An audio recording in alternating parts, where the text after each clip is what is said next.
make them wait to the fight. We're fighting the danger, and I got all kinds of anger. A ball of hate, 20 kilos in size.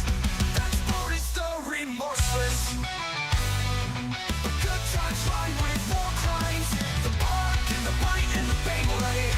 Good times rhyme with war crimes. The bark and the bite and the Beyblade. Oh no, all hate, 20 kilos in size. That's Boris the remorseless. But good times rhyme with war crimes. The bark and the bite and the Beyblade. Good times rhyme with war crimes. The bark and the bite and the Beyblade. We're out to Cania, the Beyblade crusade. It was heat that I rode when I knew we'd lose that day. They're breaking into our base. The galaxy's destroyed, the leashes have changed. Turn to make them all pay, you can't be contained. The worst BOO, they ain't missing it. When I'm kicking it with him, Boris the remorseless. I gave a cheery yell, that's good times rhyme with war crimes. The bark and the bite and the Beyblade. Good times rhyme with war crimes. Good times rhyme with war crimes. The bark and the bite and the Beyblade. Good times rhyme with war crimes. Armor is made, steel reinforced, out of magic owl. With a sweet ceramic finish just to piss off the opposition even more, because obviously they'll never get the Senius ready. We keep protected by Boris the remorseless, the good boy, even if it's hell. Bark and the bite and the Beyblade. That's good times rhyme with war crimes. The bark and the bite and the Beyblade. Good times rhyme with war crimes. War Pugs.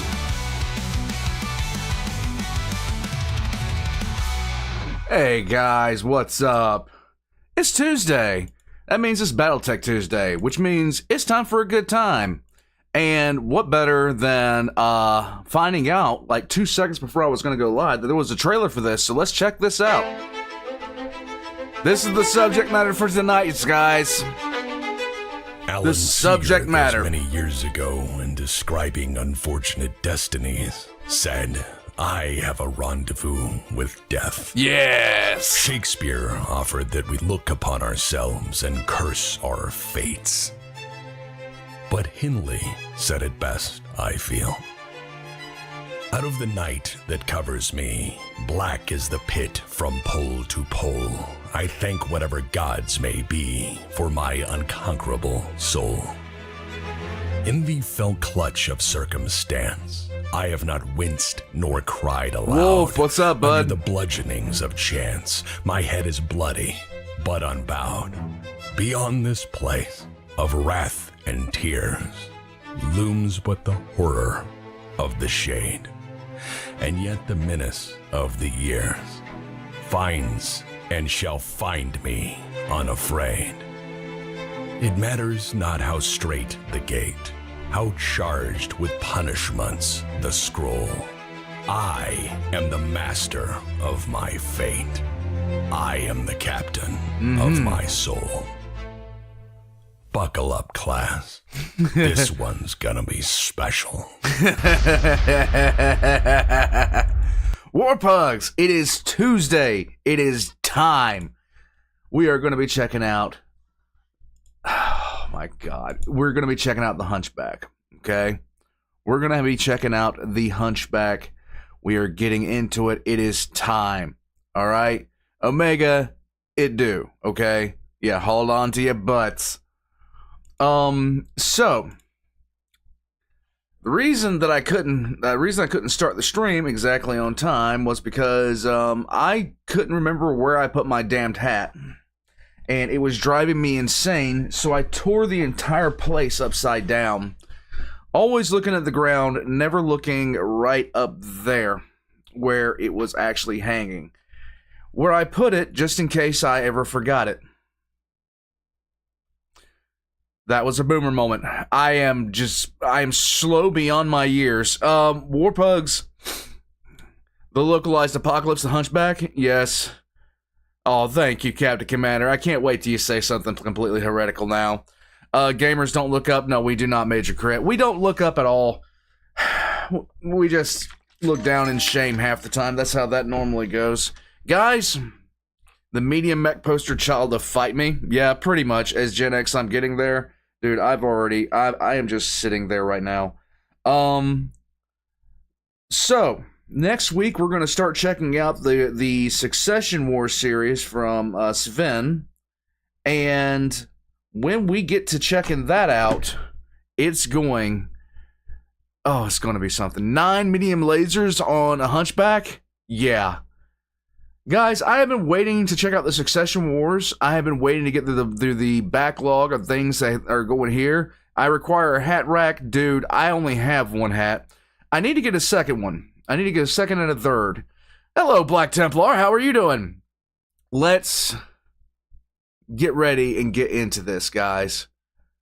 Warpugs, thank you for joining me this Tuesday. For this BattleTech Tuesday, let's jump right in. Here we go. Yes! Comstar Home Video, you have no choice. Yes!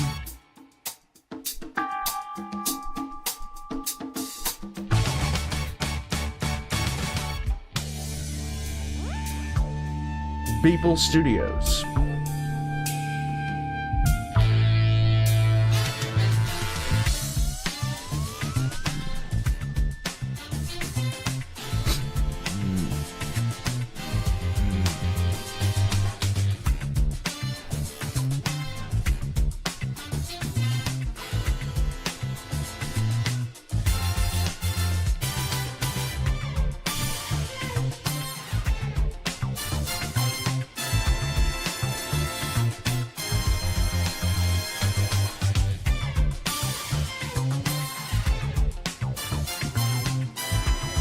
Yes, this is good stuff. All right, let's... Oh, look at that. Yes.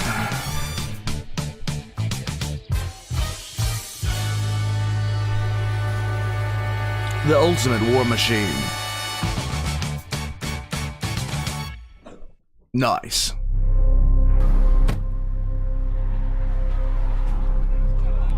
Howdy there, class. Hi. My apologies for the noise outside as they're settling domestic legislative affairs in the usual Van Zandt manner. The usual which Van is, Zandt manner. Unfortunately, quite loud.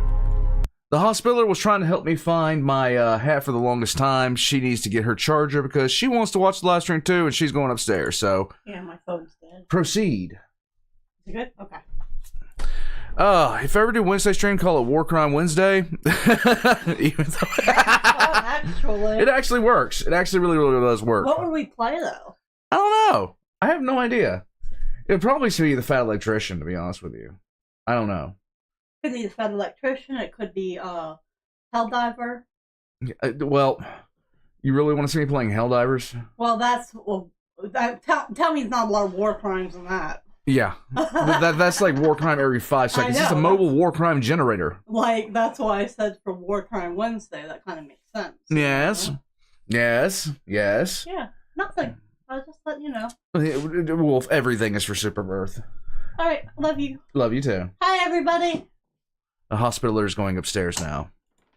So, without further ado, welcome to the finest She stayed up all education night last these night. It was humble parts ridiculous. of space can offer. Please. Huh? Yeah, she stayed up nearly 48 hours. Like, oh, yeah, I forgot. I did. Okay, puppy news, okay? So, God. here, come on back in here. Oh, God. Come on back in here. Getting you started. So, Sassy started acting for love or money like she was about to have puppies. Volcana. Her nickname's Sassy. Yeah. She still has the leg rustle. She was sitting there acting like she was going to have puppies. She started doing this. The wife noticed it right when I was going live. She was pushing. She was nesting. She was sitting on one hip. She was panting like crazy. Yeah, so she was quite literally just sitting there, like, going ham on the whole. I'm having puppies now. She's going ham on the I'm having puppies now bandwagon. And then she does it all. She does it all. All of it.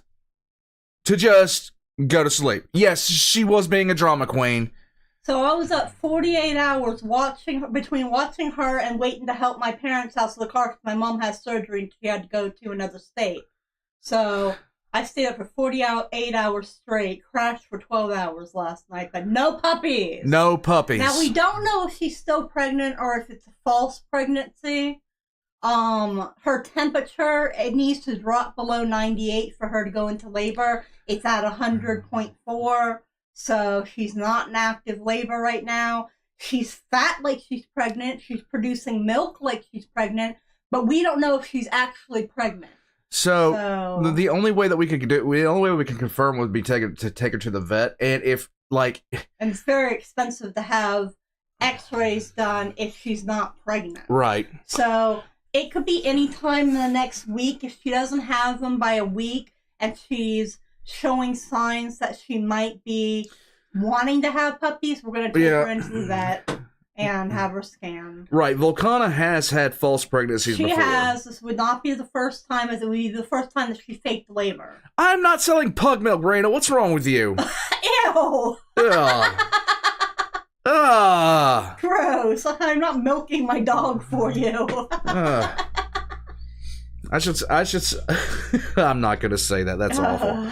Old man bathwater. Let's go. I don't know. Women sell farts in a jar. You could probably sell pug milk. Old man bathwater and pug bathwater. Let's go. There you go. What? All right, All right, she's heading back upstairs. Let's. No. Look, I don't care. I don't care how funny the thought is. I'm not even going to approach like the level of derangement I had to be to ever even make a parody of Wiki Feet. Puggy feet? No. God, no. Let's go. Take your seats as we're going to tackle the undisputed poster boy of violent Russell, I can't. excess and catastrophic overmatch in point-blank throwdown. This is a machine which can produce on demand a localized Armageddon with one pull of the trigger, and wherever it goes, we know it by its silhouette alone. Tonight, we discuss the mighty machine that is the Hunchback. Mathis, this has been amazing so far, I'm telling you. As a war machine, the Hunchback is to subtlety in a firefight, as House Steiner is to the very idea of stealth as a warfighting concept. And as such, it stands as an eternally cheerful reminder that there's always Gladora. a far louder way to accomplish mission objectives. In modern battle mech operations, there are, as always, many platform options for tackling the mission profile of point-blank street fight. And then there is the safe bet, which is inevitably the Hunchback. For this exact reason, the Hunchback is still serving in its original design role as a frontline combat mech, and while frequently complemented by newer and better machines, it has yet to be replaced by any one of them. A truly timeless classic in serial production for half a millennium, the Hunchback is a statement in engineering something exactly right the first time. And while remarkable on that merit alone... Thank you, mate. Sorry there, boss. Sorry for the pain I inflicted with that UAV. They deserve better. Yes, the UAVs deserve better. You are exactly right. My God. The mystique, mayhem, and mythos which surrounds the mighty Hunchback is a far denser subject than you may have considered. Hey, Yannix, thanks, bud. For this machine in particular commands its own dedicated mech warrior doctrine cult that, Archie, again, you're gonna need a lot of help. Despite all advances in technology across the centuries and other newer platforms being available, has remained rather stubbornly loyal to this humble machine above any other offerings. To examine this cult of the Hunchback, we must then discuss the subject of Hunchback Orthodoxy among the pilots themselves. For this is, at its core, a story of very big guns versus other, and I perhaps hazard, bolder ideas. To begin with the Hunchback's place in history, and to give our story this evening some proper context, we must start with a series of errors that made the Hunchback not only possible, but suddenly absolutely necessary. One whole periphery, please. What the? Okay. Once the ink had dried on the last treaty, the Star League was more or less complete, and with all of the great houses seemingly happy for the most part, there was indeed peace, guaranteed in writing and now backed by the implied might of the SLDF. Fully intent on working for the benefit of all citizens, the Star League promised a bright future for all under their umbrella, whether they liked it or not. Yet, far and wide, there were celebrations. There was trade. There was prosperity. And there was all of this land out here with perhaps no real government of consequence to stop everyone from, just having it. Yeah, why not? So, there was the periphery issue. The entire political issue of the periphery and its relations to the inner sphere is a much girthier subject. However, to be brief, I can say with some notional bias that most people who went that far out into the unknown, that is to say that deliberately far away from everyone else, likely wanted nothing to do with the rest of human civilization. Indeed, putting your ships on the horizon for as long as they will go into the unknown takes a certain kind of spirit. Yes. One that is very stubborn at its core, and in most cases, absolutely defiant to a fault. Accordingly, most of the periphery was, for the longest time, quite keen to leave the inner sphere mostly alone, fully dedicated to their own survival, if not attempting to build their own civilizations in the process. The inner sphere, on the other hand, saw the periphery as either a lawless frontier chock full of pirate enclaves, mercenary freeports, or other hazardous microstates to worry about. Or worse, some free real estate some other great house might decide to take for themselves, and thus, in that case, erode some of that delicate balance the Star League was so very hopeful to maintain. Yeah, BS. But things aren't so simple in the world of military affairs, and as such, there are further layers to this. The potentially far greater issue at hand concerned the SLDF itself. The militaries of the inner sphere had been idle for so very long that it was just now starting to show. The general staff of the SLDF and house militaries were mostly notional generals at that point, having fought more war games and police actions than any measure of actual broad-scale peer or near-peer conflict. Significant campaigns to hone or test their skills were few, very far between, and mostly quiet brush wars the Star League was keen to erase, not learn from. The SLDF itself was a compromise of where to put all of that military hardware once the interstate war issue had been sorted. As a strategic leviathan, it was not intended to fight anyone, at least not at that point in time. This is something that we actually have in our own, in real world. Strength for deterrence sake, strength by image. And we've seen someone, well, I'll just say it bluntly, we've seen Russia have that image of strength just kind of collapse into nothing for the most part. So, yeah, there's that. Most of the SLDF's expertise was at that point in parades and garrison duty. Peacekeeping operations not being war ever since Clausewitz started reminding people, the Star League was very much potentially in trouble. So, they moved immediately to correct this. In 2571, the Star League member states began circulating propaganda, which fell into two broad categories. This first initial propaganda was essentially Star League good, as the Star League had surely made all the great houses and thus all the great states of the inner sphere such good friends. There was thus a moral imperative to bring such friendship of extraordinary magnitude to the periphery. The Star League in this propaganda was a shepherd for a wayward flock, hoping to coax their lost kin back into the fold, to civilize them yet again for their own sakes, and to protect them from the unknowns surely lurking in the deeper beyond. Surely. Yet, surely as the SLDF intended to fight for freedom, the periphery wasn't buying it. So naturally, people started to notice when the Star League suddenly declared it was here to save the universe. And regardless of how the SLDF framed itself, most of the periphery had no such interest in any such concepts, as they had their own governments and culture, and most of them did not see the wisdom in joining a larger conglomeration of states. If they had, they likely would have approached the Star League openly and petitioned to join.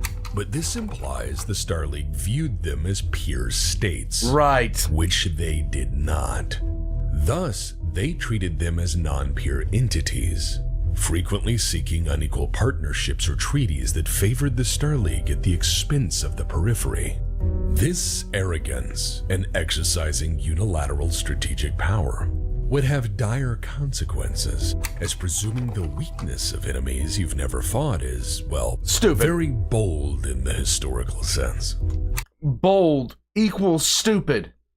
So when the periphery repeatedly expressed the equivalent of no deal, new propaganda began to circulate. This propaganda was less than flattering, and was certainly engineered to stoke the righteous superiority of the Star League in its self-appointed position of prime human civilization and representation of all that was supposedly virtuous and decent in the known universe. Isn't it always great that the good guys have always won every war? In this less than sincere version of the Star League's propaganda, the citizens of the periphery were painted as being uneducated and largely pirates or criminals. And perhaps worst of all to the good citizens of the Inner Sphere, actively harboring predatory design toward their way of life. To be perfectly fair, depending on the world in question, of which there are actually quite many in the periphery, some but rarely all of those assertions were true at the same time. Nice. In this propaganda, the people of the periphery were seen as envious souls who had foolishly left their Thank you, Hobbit. Popping in for a moment. Hope dog is okay. They are. Hope wife is okay. She is. Mandatory for me to ask about Rubik's Armor 3. Documentary reaction. Have a great week and watch out. They are in your walls. I know.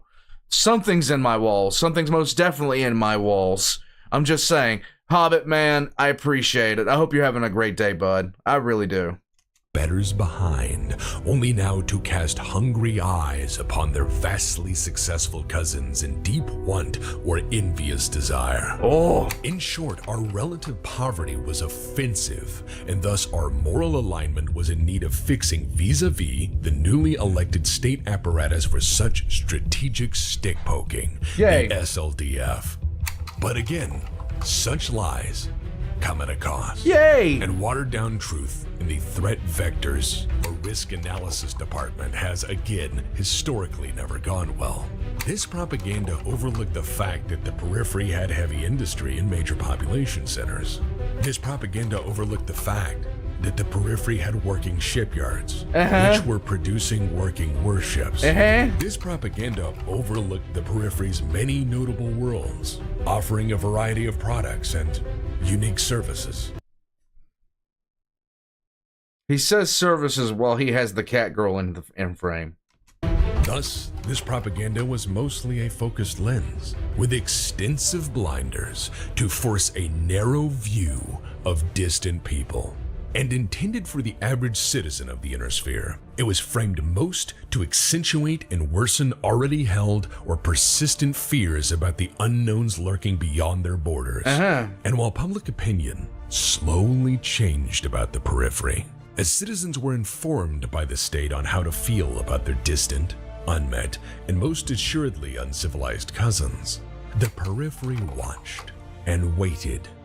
They had indeed noticed the changing tone, and naturally didn't expect things would get any better. And in fact, they did not. In 2572, the Star League decided to make its play. Directive 21 is issued by the Star League High Council, a political body which in no way held official power over the periphery, forced the Outworlds Alliance to accept the Star League Defense Force's temporarily indefinite presence as garrison. Temporarily indefinite, okay. there were to be Draconis Combine house troops to bolster this intended garrison action. Directive 21 suggested this was done ostensibly as a security measure to curb pirate activity on Starleague border worlds. Security. However, this is the same equivalent of waking up to find your neighbor and his friends building an armed observation post in your front yard as they are concerned about the ant farm you may or may not possess. And regardless of how propaganda framed this, it was an invasion one way or another. The Starleague had invented a reason to put troops in a foreign power sphere of influence and with truly massive advantages in power projection in their favor. It seemed to work. However, the periphery has a way Yes, of course it was the becoming Combine. graveyard of ambition. Sooner or later, things tend to get interesting out here. On the world of Santiago, a mech warrior in the 17th Galadon Regulars, a DCMS provincial unit seconded to garrison duty in support of the non-invasion, retaliated against snowball-throwing children who'd been giving him shit for standing around in a locust while trying to look tough at the same time. After deciding to retaliate for honor's sake and then severely burning a child to accomplish this, the locust pilot found out just how fast things can escalate in the periphery. Dude. You're an idiot. You're in a locust. And my truck can pull you over. Yes, Captain Commander, this is a FAFO moment. Crowd turned immediately, quickly improvising more than snowballs to throw at the mech. The locust tripped trying to get away from them. He fell. The crowd rushed the mech, likely intent on finishing what the locust had started. Yep. And in a fear, in a blind panic, the mech warrior fired every weapon he could reach. 27 people died. Oh. 30 were hospitalized. And regardless of the Starleague's propaganda and the SLDF suppression efforts, it would be known as the Santiago Massacre. And that is about what it takes to light a fuse in the periphery. Yeah. And unfortunately for the Inner Sphere, despite all of their efforts, the news quickly spread. Soon the previously peaceful Outworlds Alliance began to suffer riots under Starleague control. And the SLDF garrisons found out how very quickly, firsthand, how unprepared they were. You want to escalate a situation from mildly tense to heavily tensed to straight out unrelenting levels of positivity. Do some dumb shit like this. This was 58 years before the first HPG transmission, so the SLDF could have contained this single incident with their forces, navy, and numbers if they had indeed been wholly competent as a strategic force. However, in the interest of fairness, asymmetry is the strategic way of life out here, and as such, the periphery has many a secret weapon. There was no FTL communication to securely carry the message of this attack, so the periphery relied on reckless pilots, burning as hard as they could, past the SLDF forces and toward every free port they could manage. Within one short week, despite the challenge of hand-carried dispatches flown as quickly as reckless piloting allowed, the story had spread to the other periphery realms. Oh. And having already been on heightened alert, such news was not taken lightly. The message was clear. The SLDF was not here to be friends. Regardless of what the Starleague said to its own citizens, things began to steadily degrade, and there was no hiding that tensions were boiling over. It seemed there was the potential for a real shooting war involving the biggest military yet built. And naturally, the periphery began to react. Yeah. The Magistracy of Canopus swiftly withdrew from border talks with the Free Worlds League, fully anticipating that Merrick wasn't just interested in the casino and hospitality business. You know, if you would have kept your attentions on, hey, can we set up a border thing so we can take advantage of the casinos and hospitality business? Instead of being a bunch of idiots, everything would have been fine. Just be okay, dude. Exactly, Nathan. You had one job. Armored Redneck, what's up? Then there was the Torian response, as they Caleb, never you're trusted right. anyone other than, well, themselves. Accordingly, the Torian defense forces were granted vastly increased procurement budgets, and rapidly thereafter began to prepare for the pains of a mobilized wartime economy. And as such, the Santiago Massacre signals the beginning of what would soon become the first proper test for the Star League, versus opponents who had seen the Ares conventions as pointless suggestions on paper, and thus had decided for themselves not to sign them. And so it seemed that an army with rules would fight one who fundamentally disagreed that war had them. And as these extreme interstate security issues continued to compound, and after worsening relations, continuing foolish escalation, and numerous failed attempts to work things out through poor communication, open war arrives by 2577. Hooray! And while we have comfortably established that things just like the Baron made up substantial parts of SLDF military procurement up to that point, unnoticed, unchecked, untested, and most fatally unchallenged until desperately needed, becoming in time their own watchwords for the sins of military procurement, the mech stables of the Inner Sphere were at Ancient that military very proverb, same yes. time similarly full of untested war machines and battle mechs, every which promising to be the latest and greatest, and yet quite possibly not. However, on the eve of conflict, there are those who see clearly. Amir, you're In right. times of uncertainty, these parties pay keen attention to the matters of state and frequently decide to get a head start on this war material business before things get truly desperate. Yeah, why not? So in 2572, with events clearly escalating toward open war, an ancient company from Terra would offer its greatest product. Okay. A true magnum opus. It would be an enduring one-hit wonder that neither they nor their successors could ever eclipse. Was it Burger King? Did they bring back... Yeah, did they bring back chicken fries at that time?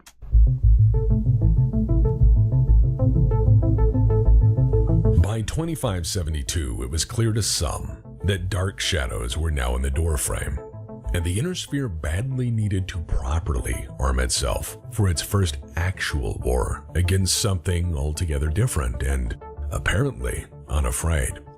Not all knew this war would be so terrible, mind, as claims of clairvoyance are Black. frequently on the losing side of historical events. Yeah, Black Wolf, that's happened. However, many corporations paid very close attention to the headlines. And while some companies did jump at the soonest hint of a problem to suggest an impractical, if somehow adequate solution at unfortunate cost and compromise, some companies did not. Yeah. Some companies are instead very patient and incredibly wise. Such companies in these cases will take a look at the problem facing them and realize if they don't do it just right the first time, they will have gambled for nothing on the eve of what was potentially then the most lucrative arms race in history. With the time horizon of a shooting war rapidly approaching, it was obvious that any major project or build would have perilously little time to get things right, if at all. The client's needs in this case were readily apparent regardless of the client's awareness of them. The Starlink badly needed a frontline mech that was uncomplex, hard-hitting, and most of all cheap enough to actually mass procure for the inevitable attrition versus a peer or near-peer I appreciate opponent. the effort there, Captain. Judging by the news cycle, it appeared everyone else also needed the very same machine at the very same time for probably the very same reasons. This was to be a mech that was likely to fight in built-up city areas in close combat, as most problems with dropping mechs on a planet over typically fall into the category of heavy planetary scale industrial sites or built-up civil infrastructure. As a dedicated street fighter, it did not need to focus on any sort of long-range offensive or defensive systems, and thus could afford to be very simple and straightforward in design. It did not need to be stealthy or even particularly fast. It did not need to find targets or scout for trouble. It had only to live long enough in combat to have an empty gun, and then perhaps prove itself useful afterward. It was a simple solution in design, but it was in need of an efficient industrial partnership to have a decent shot at mass manufacture in order to establish a market share before the war started. True, Hannibal. Thus, the collaborative engineering team of Komiyaba and Nissan General Industries joined forces to make the attempt under such a presumed deadline. Komiyaba is largely an unknown contributor, somewhat effaced by the passing of history, and largely outshone by their more famous collaborative partner, Nissan General Industries, which is a corporation that traces its long and intriguing history back to pre-spaceflight Terra as an established manufacturer of land vehicles, among various other consumer products, as early as the 20th century. Their collaborative engineering solution for the intended mission design is, again, simplicity itself, focusing on reliably delivering the payload to the target. The original design thesis, in fact, went like this: bring a big gun to the front and then see what happens. And that's it. There you go. There was no need for any further clarification or argument. And it does stand out on this basis. Look at that. Look at that dumpy boy right there. Look at him. Yeah. As here is an uncomplex machine in an era where people wanted very much to build the next great thing, the next great flagship product, or to be on the ground floor of the next great revolution in technology, capability, or profit margin. Do remember that the Mackie was only 133 years in the rearview mirror at that point. In that time, mechs had rapidly evolved in every possible way to fill every battlefield role as best their designers could fathom. And when everyone was spending oceans of money to chase always better in pursuit of perfect or waiting to jump on the next great leap in technology, this was to be a humble foot soldier, a simple street fighter, diligently serving on the front as required, and nothing much else. It was not a mech for a pillar or a spotlight, but to be bought by the dozen as attritionable assets. Sold far and wide, the Hunchback was an instantaneous hit, and thus became a timeless classic among mech warriors. It was at that time the beefiest offering of medium mechs with enough firepower to absolutely pummel a great many things. And there are many reasons why it instantly caught on in those uncertain times. It had 10 tons of armor, as much armor as the Warhammer, which is a much heavier, if older design.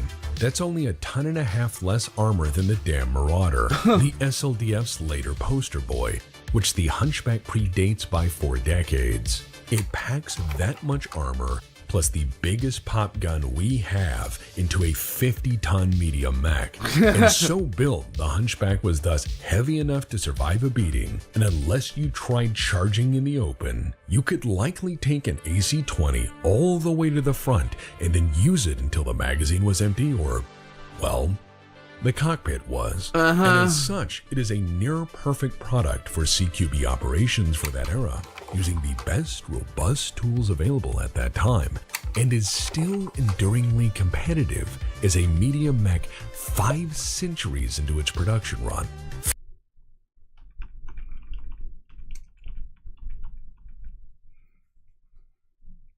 Did you see it? This guy is a prime example of Mike Tyson's most famous saying, everyone has a plan until they get jabbed in the mouth. There you go. Frequently, the only lasting competitor to a Hunchback is indeed another, slightly different Hunchback variant. It is interesting to note that in 2612, as a strategic move in furthering the consolidation of industrial interests, Nissan was enticed to move to the Draconis Combine. This was done in exchange for 200 years of tax breaks and automatic, no-hassle research and development grants. Oh, there you go. Nissan did this in exchange for 75% of their total industrial production output. Thank you, Alan. Watch the credits and you'll know how that Hetzer got in the roof of the museum. Okay. Perhaps you're Alan. not understanding the gravity of that statement. Go for so it. let me phrase it like this. Do it. The Hunchback was such a big deal Thank you, when it Alan. came Thank out you, that it was Hobbit. not just a mere weapon system of high quality and good value. The Hunchback cast such an enormous shadow when it was introduced that it was by design and great effort, even 30 years after its production run had started, directly incorporated as part of Kurita's overall industrial defense strategy. So keep in mind, in this early era of mechs, the Hunchback was, for a time, a House Kurita flagship export product. This is interesting as it marks an early attempt at House Kurita to directly bolster their domestic mech industries and provided a model for future industrial partnerships, which would cause difficulties for them down the road. However, with significant resources and backing from Kurita, the conglomerate soon positioned itself as the primary fusion engine supplier to the entire DCMS, adding significant markup to all exports, contented to exist as a quiet industrial power within the Combine, harvesting money essentially forever through licensing deals and a theoretically endless R&D budget. Favoring profitability over proliferation concerns, House Kurita ensured the Hunchback was one of the greatest defense export products of all time. Here's the biggest question. Okay. There's a guy in cosplay as a Hunchback. There's a girl in cosplay as a Hunchback. We are officially in Space Japan. That is until the original factory was destroyed, but there was a lot of that during the Succession Wars.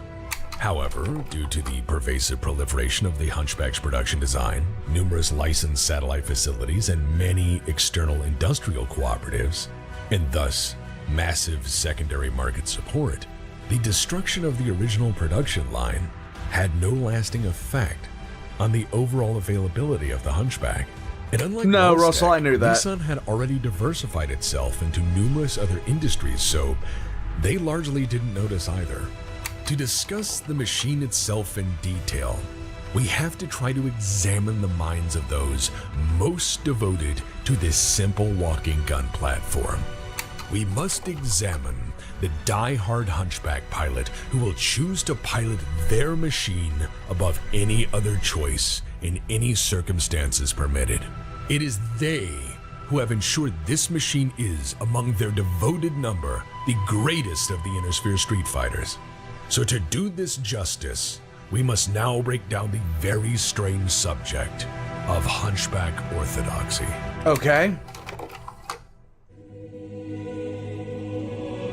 Oh yes, temple music. This sounds good. Above all other considerations, the original Hunchback stands as absolute testament to Saint the 4G. enduring value of efficient engineering as applied to the chaos of war. First and foremost, the Hunchback is an eternally reliable machine, and certainly more than brawny enough to do what it promises, which is to march forward and shoot until the gun is empty. Just shy of 3.5 million C-bills on the sticker price, the Hunchback is an extremely affordable warfighting platform for most governments, many non-governmental organizations, and an ocean of enthusiastic independent operators. Considering that the Hunchback spares aftermarket in the Inner Sphere is as pervasive as autocannon ammunition futures on the Davion Stock Exchange, you don't have to worry much about upkeep or maintenance. Thanks to the enduring popularity of the platform and 5 unbroken centuries of steadfast support from its insanely loyal pilots, the Hunchback, or parts for it, have never been out of production. Aftermarket Hunchback kits for field conversion are so common that it is very frequently difficult to tell what is and is not a stock model, let alone still entirely a Hunchback. Hey, Eleanor. As well, the staggering loss of once common weapons, where their sporadic ammunition availability through the succession wars resulted in necessary changes to the stock models, which are represented by a series of austere but far simpler field refit variants designed to address these material shortages. But with the recovery of technology, I know, the groovy. Hunchback continued to evolve, always in production and always continually upgraded into the latest, deadliest iteration of the ancient machine. The Hunchback is thus a survivor, one which is provably flexible enough to adapt to both the realities of conflict and material shortages by being the one eternally reliable piece of equipment in any inventory which requires no advanced instruction in order to use more or less as intended. As such, the Hunchback pilots themselves are a strange breed, wholly dedicated to maintaining the primacy of the Hunchback as king of street fighting and potentially many other arenas, because they are different sorts than most. To them, this machine is not about subtlety, so you cannot simply drive a Hunchback. Okay. You must drive one well. You must possess earth-shattering style. You must leave a mark that cannot be disputed. Well-behaved people seldom make history, and so Hunchback pilots are a different breed altogether. There we go. As such, the leading figures within the Hunchback community enforce a rather strict pecking order of what is best and even what is and is not a proper Hunchback at all. Okay. Thus, we arrive at the subject of Hunchback Orthodoxy. That picture.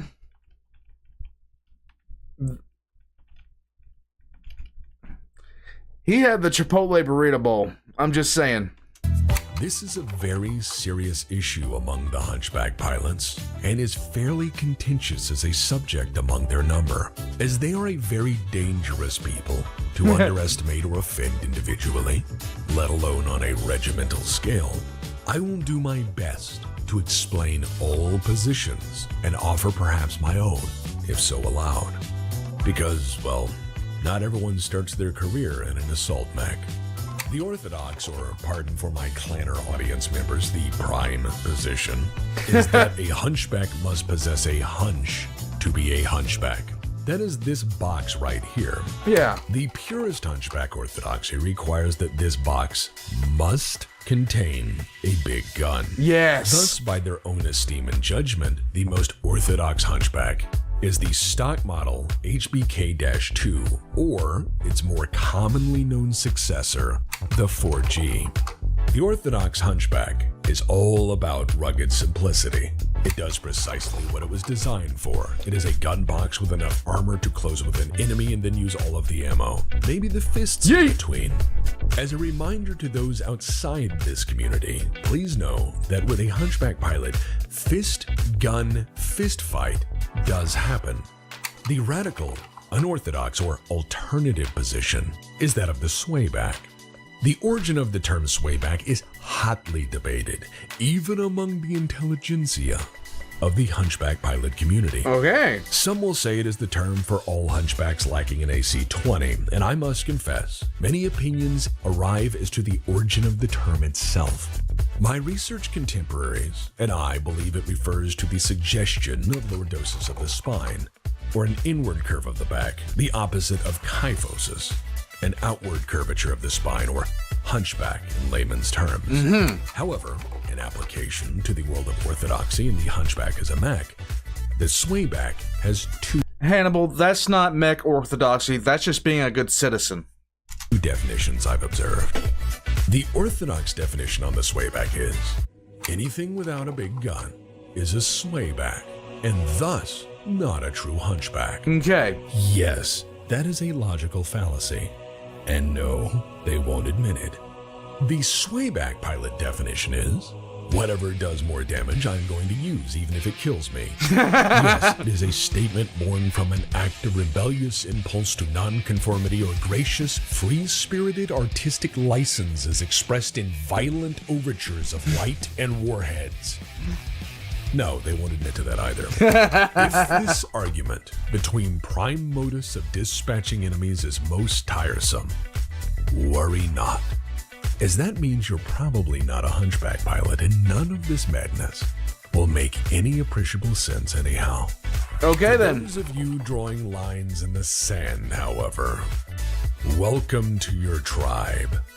The lines between them can blur even to a veteran of the machine, as each model will undoubtedly have its own unique field refit subvariant created by an insane hunchback pilot trying, once again, to jam ammunition into the feet, or seeing how fast they can make it go before it falls apart. Yay! Accordingly, the pilots of this machine, past and present, are their own conundrum, eager to modify and redefine what is best out of what materials are most immediately present, and then to cheerfully test their thesis in live fire conditions. Like a battlefield magpie weaving a nest from dead cord and shrapnel, a hunchback pilot will make a monumental construct of errors until it explodes or impresses the rest of us, Yay! if only briefly. My suggestion is this. It is they, the hunchback pilots themselves, in the end that shaped the machine more than conflict, as they were always seemingly able to turn the hunchback into yet another terrifying concept of walking crate filter, many times again patched or reassembled out of battlefield salvage. After all, to a hunchback pilot, glory does not wait for spare parts. So I True. feel the question quickly becomes not what is or is not a proper hunchback, but which of these machines should you rightly fear the most? Which of these machines is the one which will render you into the past tense with the sudden impact of apocalyptic firepower? I warn you, not all hunchbacks are equal, and some are, well, unique. Yay! Oh, and don't worry about the clanner versions. We'll get to them later, for they're equally part of this story. Okay. We begin with the original poster child of CQB Overmatch, the largely unknown Starleague era HBK-2. Very little is known in detail about this initial machine, but this is what the state most needed and bought by the dropship. And as records suggest, so did everyone else. It was that good and was faithfully reliable as a war machine in an era that seldom produced reasonable products, let alone during the initial production run. And while an early model, this is the prime incarnation of the hunchback in all of the ways that truly matter. Okay. It has a big gun. It has armor. It is not that fast. It was, and still is, on all levels, more than adequate. While many details of the original production run of the Hunchback have since been lost to history, this is indisputably the genesis of all that followed. This is Boston Dynamics' solution to all problems. Boston Dynamics is going to build this, Nissan isn't. The HBK-2 directly influenced its successor, the more common, mass-produced, and widely known HBK-4G.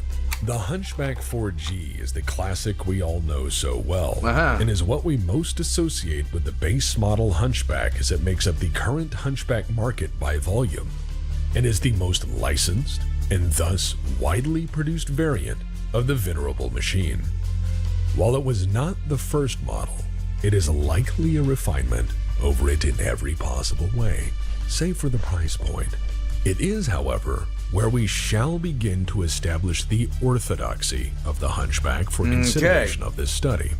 The 4G is built around the same weapon system as its progenitor, the giant gun contained in the boom box up here on the shoulder, or, pardon, hunch. More traditional I prefer to call it the boombox because that's what the hell it is. or orthodox hunchbacks typically follow the trend of the 4G, which is putting an AC-20 or roughly similar ordnance in this hardpoint for the express purposes of overkilling practically everything at brawling range. Supporting this are a pair of medium lasers, a small laser for deleting infantry, and then you have the danger mittens for whatever mech foo you can manage between everything else. Danger mittens. As these are the tools of a hunchback pilot. On the battlefield, they are a hammer. As such, they will frequently search the world in want of nails. It is no small admission that this is not a subtle war machine. No. It is very loud. It is exceptionally violent.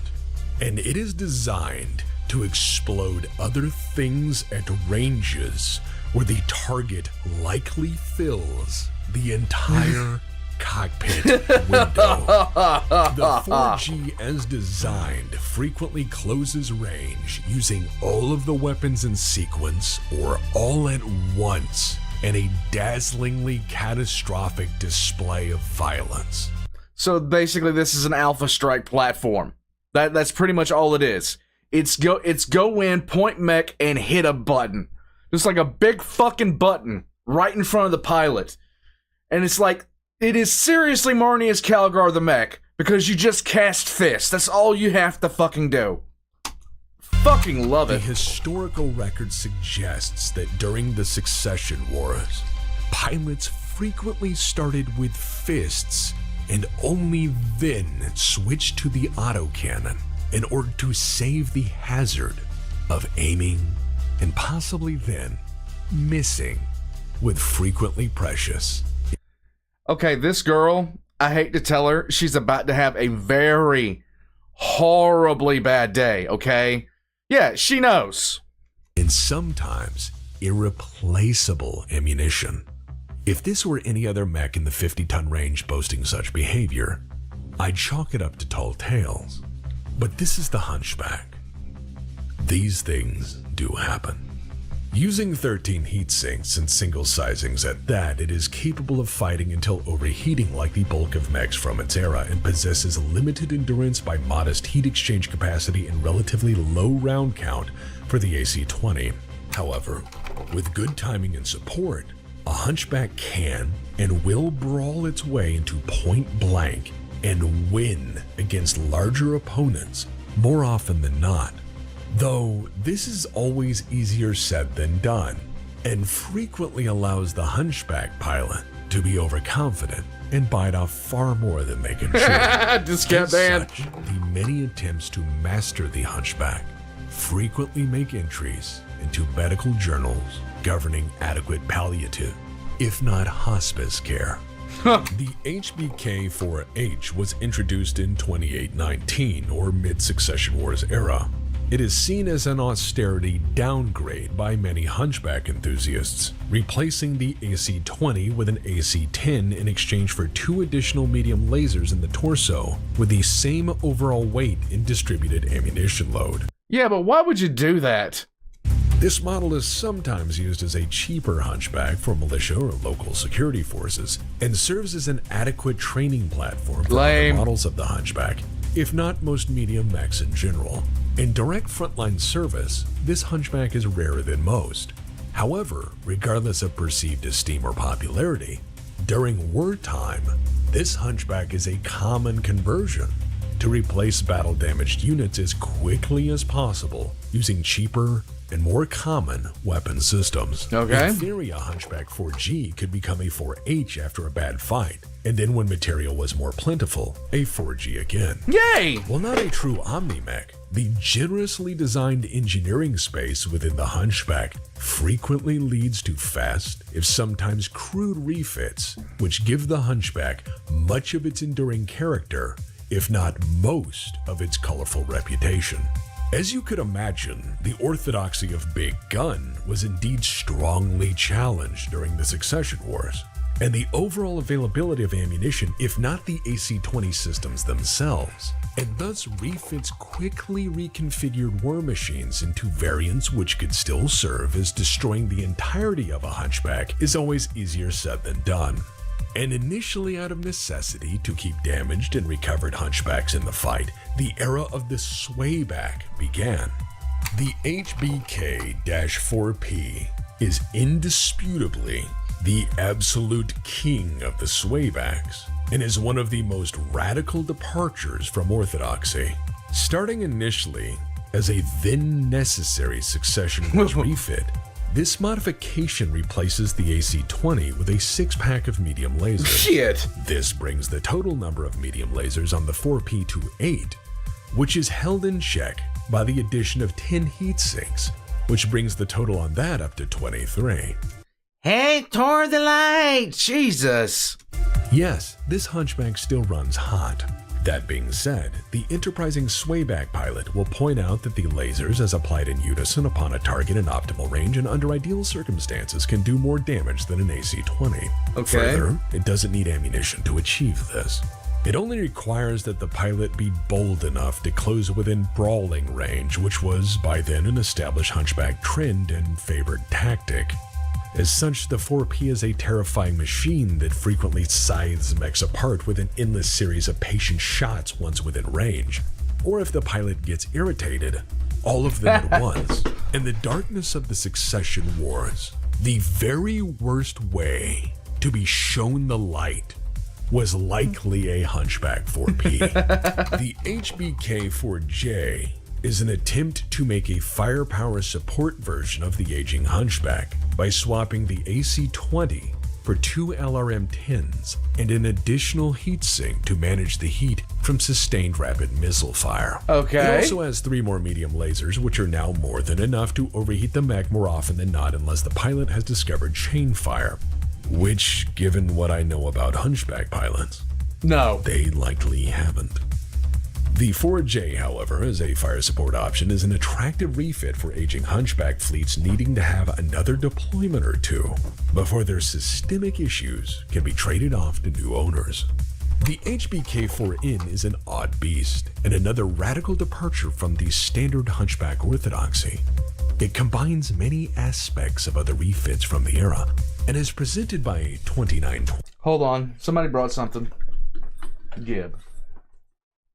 Oh, hi. Hi. Hi. He's a Kaiser's Hi. canine. He's a Caiaphas K9.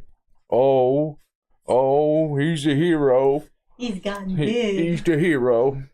He's gotten big. Yes, he's the hero. Oh, he's a hero of the Imperium. He's a pug. He just don't know it.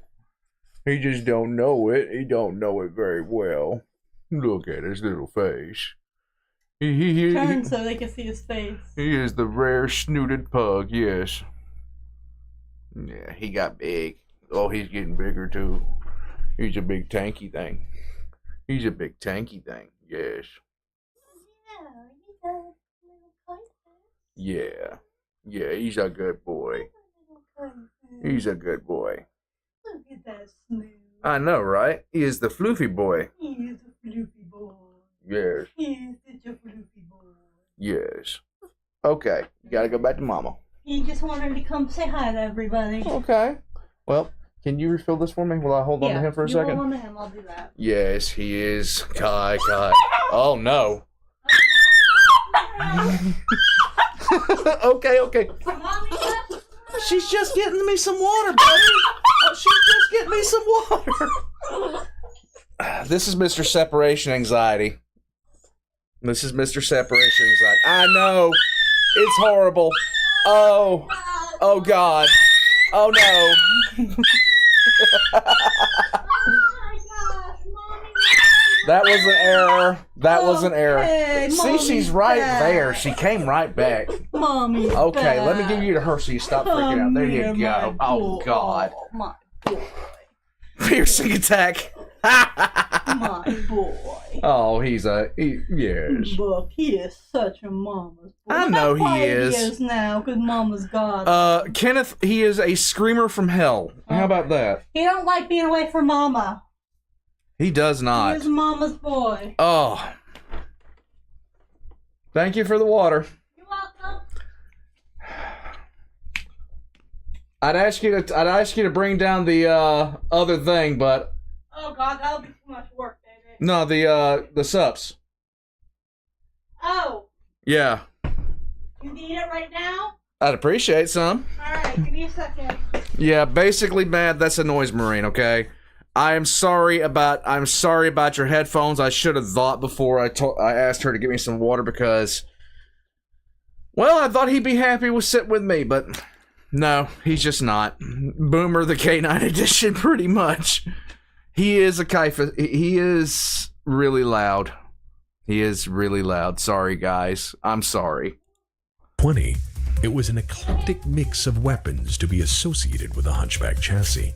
It had an AC-5, 2 LRM-5s, and 2 additional medium lasers. The worst Shadowhawk of all time? Plus hold on more a second. ammunition. What's up? Right here. Okay, hold on a second. 1 second, guys. I gotta get something. Okay. Thank you. You're welcome. Oh. Yeah, the wife and I have been trying to get some stuff done. She was up for 48 hours straight. She slept for 10. It's good. For the projectile and missile loads. It's an interesting take on the Hunchback, but this version is not popular for a critical reason. From the critical, disapproving lens of the discerning Hunchback pilot, it lacked the pure, earth-raising force a Hunchback is expected to have, which means it lacks style in the eyes of a Hunchback pilot. And thus it was shunned by both the Orthodox and Swayback communities. Shun the non-believer! Very Shun! This is the Hunchback for people who wanted a Shadowhawk or a Griffin, and there wasn't any budget. So instead, it's made of compromise. Okay. Which, to be fair, is everyone's second favorite. Moving on. The HBK 4SP is another Swayback, and an interesting inverse, if not companion, to the 4J, as it has replaced the autocannon with 2 SRM-6 launchers, which are fed from the center torso ammo bin. This has some tremendous brawling potential when coupled with the 4 medium lasers in the arms. However, it has the same endurance issues as all Hunchbacks do. The SP is a reliable frontline combatant that can use missiles and lasers to brawl while still being a useful mech for garrison duty or medium-intensity conflict, requiring the occasional dropkick insanity of a Hunchback. I mentioned the HBK-5H, as it is a homegrown periphery downgrade, allowing you to take one trashed Hunchback and turn it into a majestic final surprise. That's not a surprise. That's not a surprise. That's a fucking war crime. Oh my god. Rocket launcher. That is hideous. It's like yeah, Alaka Blam. Good God. Good God. What the hell? AC-20 and 3 rocket launcher 20s? That's just evil, okay?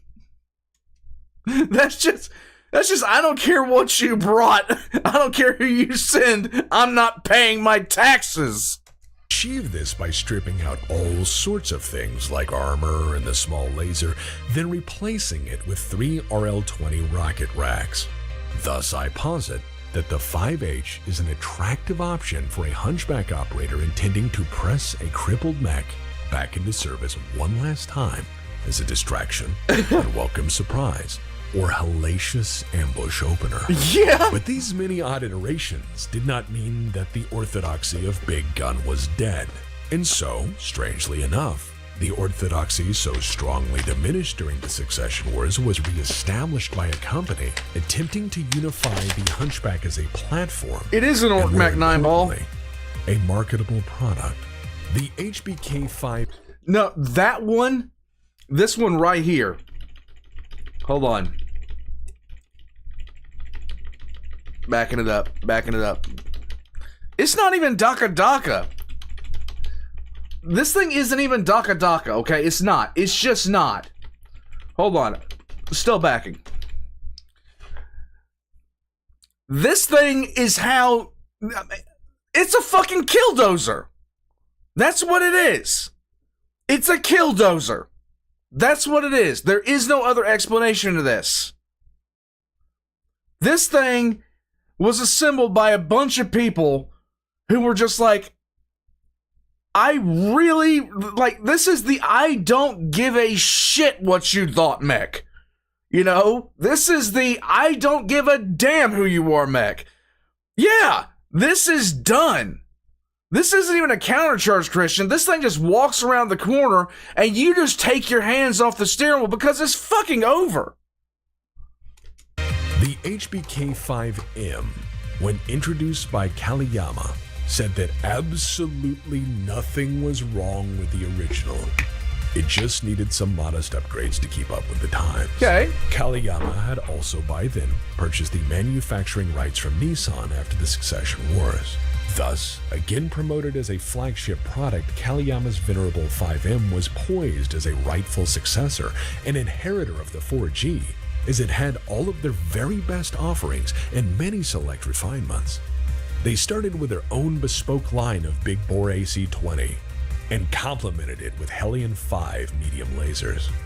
Rolling off the assembly line in 3046 with deliveries starting that year, the 5M introduced the Hunchback community to the joys of double heat sinks, and strangely, opted to have a small pulse laser replace the old standard one. Okay. This Hunchback also featured, for the very first time, safety measures in the form of safe cellular ammunition storage. Really? However, this Hunchback of Hunchbacks was unpopular among the community for one critical reason.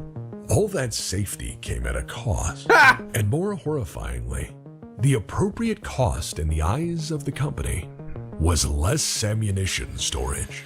This model was then modified in the field so frequently by Hunchback pilots that it spawned its own widely documented subvariant. The HBK-5N is what the Hunchback pilots wanted in defiance of what the company suggested was correct. In their eyes, the company Intended purpose. Come down here and tell me what to do, factory man. wasn't completely wrong. But the pilots felt they were more right, and so they ripped out this small pulse laser, sold it for beer and parts, put the old cheap one back in. There you go. Tossed out the case ammunition storage because, well, safety is dumb, and then dumped all of that savings into nothing but ammunition for the AC-20. Ammunition storage is the way to go. Safe ammunition storage is for pussies. They loved the double heat sinks though, so they kept those. Hell yeah. The HBK-5S is interesting as an example of a competing Hunchback product coexisting in the same market, and as well as a variant which emerges post-clan invasion. Norse Storm Battlemech's licensed production run of the machine in 3058 was a high-tech Hunchback offering, which appealed to a select few end users. It was pricey but well equipped. It had a light fusion engine, jump jets, and Indo-steel to enhance the Hunchback's otherwise average battlefield mobility. It also featured the latest in LBX-20 autocannon, case ammunition storage protection for its ammunition, and medium pulse lasers. Okay. Though the standard small laser was kept as a default less-than weapon. While not wildly successful on its own, it was more correct in the eyes of the Hunchback community than Kaliyama's own offering, and thus allowed Norse Storm Battlemechs to compete with them in the premium Hunchback market. This as well goes far to proving the adage that the only enduring competitor to the Hunchback in the marketplace is indeed another Hunchback. But this isn't the only Norse Storm product in the Hunchback arena. Okay. For they gave us the 5-SG series Hunchback prototype, or as I like to see it, what lots of money will do to a Hunchback because laughing gas gets pumped into the offices at every sprint stage in design. The 5SG is unique among the Hunchbacks in that it is an ambush predator. It is a Gauss rifle variant with ECM and stealth armor. This is accomplished at great cost in order to transform the Hunchback into some stealthy Hollander variant or brutal harassment platform. Fanciful as it was, the prototype was not approved for mass production and lives mostly on in the realm of what might have been, perhaps to be resurrected later by someone with more money than sense. It is pretty well. As a dedicated stealth ambusher with enhanced first strike capabilities, I feel it is, in many ways, perhaps a smaller, cheaper, if more reasonable echo of what the Rifleman 3 was trying to achieve. Right. The HBK6N is the company Kaliyama, again attempting to address the needs of the Hunchback community by building their own production version to head off the extensive number of field refits already underway on the previous model. Hey, it has LEDs. I must note, these were again field refits undertaken by Hunchback pilots themselves to address the perceived shortfalls with Kaliyama's previous product offering. However, Kaliyama's choices in refitting the Hunchback were again judged as wrong by the Hunchback community. Their 6N replaces 3 of the double heatsinks with 3 more tons of reloads, so the 5N refits continued. Kaliyama had one more trick up their sleeve, but they were very frustrated to say the least. Their attempts at cornering the Hunchback market had only introduced new subvariants to the already broadly supported Hunchback community. Their next move would be far more bold. Okay. And unfortunately, worthy of scorn. However, not all reinventions of the ancient machine are equal. Some are indeed stranger than others. Okay. The HBK6S, well, it stands out from the pack. Indo-steel structure plus a 300 rated XL engine gives the 6S a top speed of 96 kph, which comes coupled with an alarming amount of firepower for its size. It has 2 ER medium lasers and a single SRM-6. It also has an LBX-20 autocannon. It has 10 tons of armor, 10 This is like the Flash with a punch of Superman. What the hell? double heat sinks, and is fast enough to suddenly ruin your life with all of the intensity of shaking hands with lightning. Yes, you should be afraid of this very expensive but alarmingly fast Hunchback. However, its design modus is interesting as it departs from the swayback and as well the strict orthodoxy of a CQB mech or a line fighter. So I dubbed this fastest Hunchback a newer breed, the Fastback. The HBK-7X-4 was, again, Kaliyama attempting to redefine the Hunchback away from the stated desires of its customer base. Tired of seemingly boring Hunchbacks, Kaliyama committed to a prototype production run to see what they could do to reinvent the machine one more time. Fully funded through development, 4 prototypes were built through 3065, but further interest never materialized and the program died. This Hunchback is odd, as it is an experimental model attempting to solve problems nobody wanted solved, using enormous resources and every measure of compromise to do so. As such, this Hunchback is weird. It's the one that the Orthodox and Swayback cults both agree is in no way a proper Hunchback. As for why, well, let's break this one down. Okay. One piece at a time. It has a heavily reinforced internal structure, advanced case protection, an armored gyro, and then they move the cockpit to the torso for additional protection.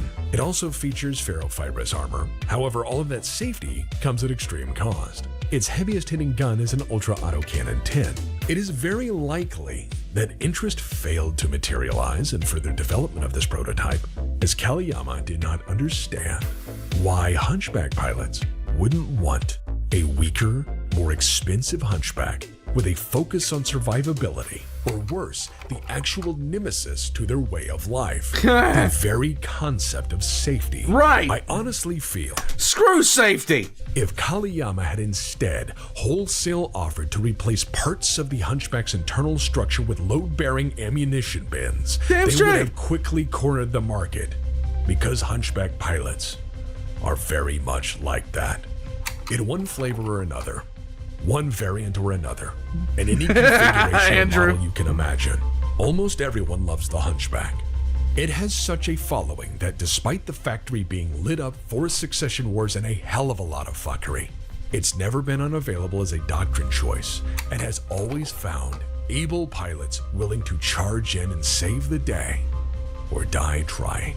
With such an established history, even by the point of their exodus from the Inner Sphere, the SLDF remnants, which would in time form the clans, took the best and brightest with them in their long journey. The war material, designs, and technical knowledge they secured from the Inner Sphere was considered at that time to be the apex of human achievement. And so, unknown to the Inner Sphere, the Hunchback story continued. Intermission.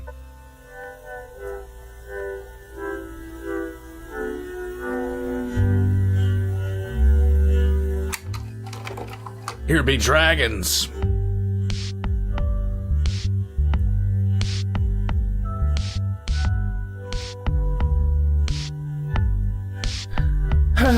BPL podcast from nuclear strategy to shit posters. Pretty much, yeah. Solid 3 out of 5. Okay. Oh, slice of life Warhammer game. Okay, nice. Want to see? Sure. He's like, ticket.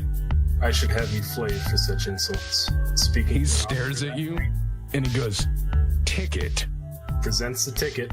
He takes it and he goes, identification. Lieutenant Victor von Fock, 261st Imperial Horse Regiment. Death Corps of... He's taken back by Death Corps of Krieg. He goes, yeah, shuttle G-17, fort down on the left, sir. And he seems afraid because the Death Corps of Krieg is very ill-owned. Then he doesn't want to die in a suicide attack. True. Midway through his day. Right. Press gang is press gangers, motherfucker. No. You're like, now who's in trouble? All right. Diggs, you said you're behind him? Yep. He goes, take it. Okay. And he takes it and looks at it. And he looks at your hat. Where's that from? Quintus. That what Shuttle G-17, fort down on the left. Wait, with that guy? Yeah. All right. You're going to the same place. Ugh.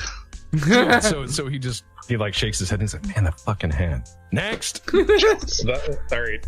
I already have the ticket in both hands, and I like bow slightly, proffering it to him. He just snatches it like he looks down on administratum clerks. He has a real job. Yes. Shuttle G-17, fort down on the left. Gracias. And he starts walking towards the shuttle. Yeah, he just looks at you like, whatever. And then Tarzan, you're up.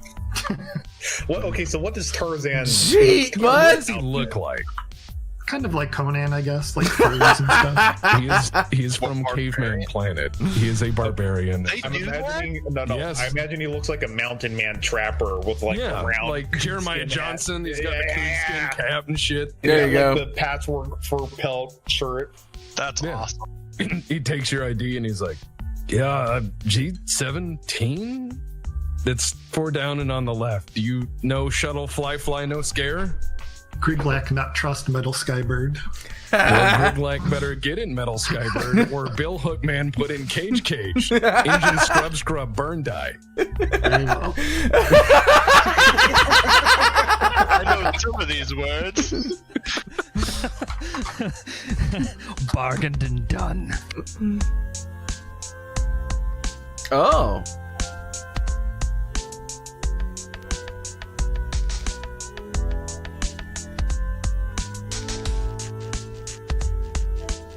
Oh yeah, nice. I did check this out. Christmas. Yep, the Christmas. So I checked out their history thing, and it's on a guy named Christmas, and he is a legendary con man.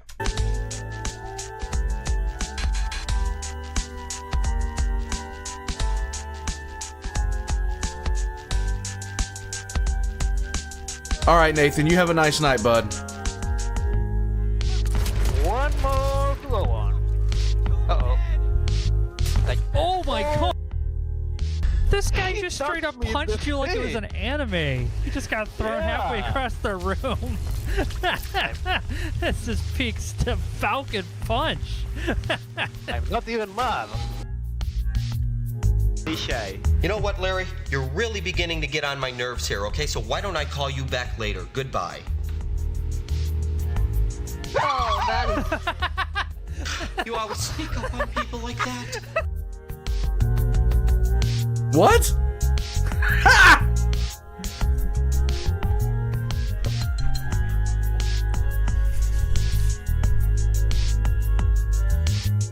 Good work, Johnny.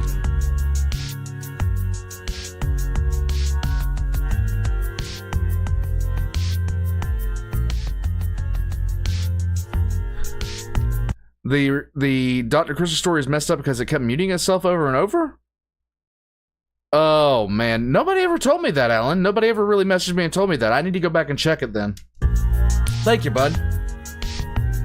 There are a variety of it. It even has a cooking show. I would like to ask all of you lovely people a question. Okay. Do you want me to spin the wheel of madness? And see what the fuck we make tonight.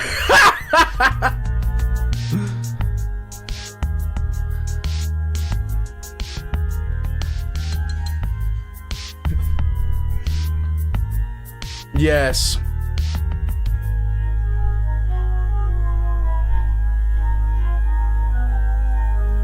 Hail. Fiesta fail. Let's go.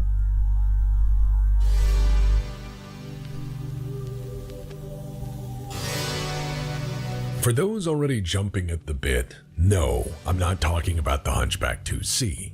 Not yet, at least. As Clanner engineers produce something else first. Ooh. It is a machine that has largely slipped beneath history's notice, and I feel it is a missing link, which proves a valuable point about the endurance of certain aspects of warfighting culture.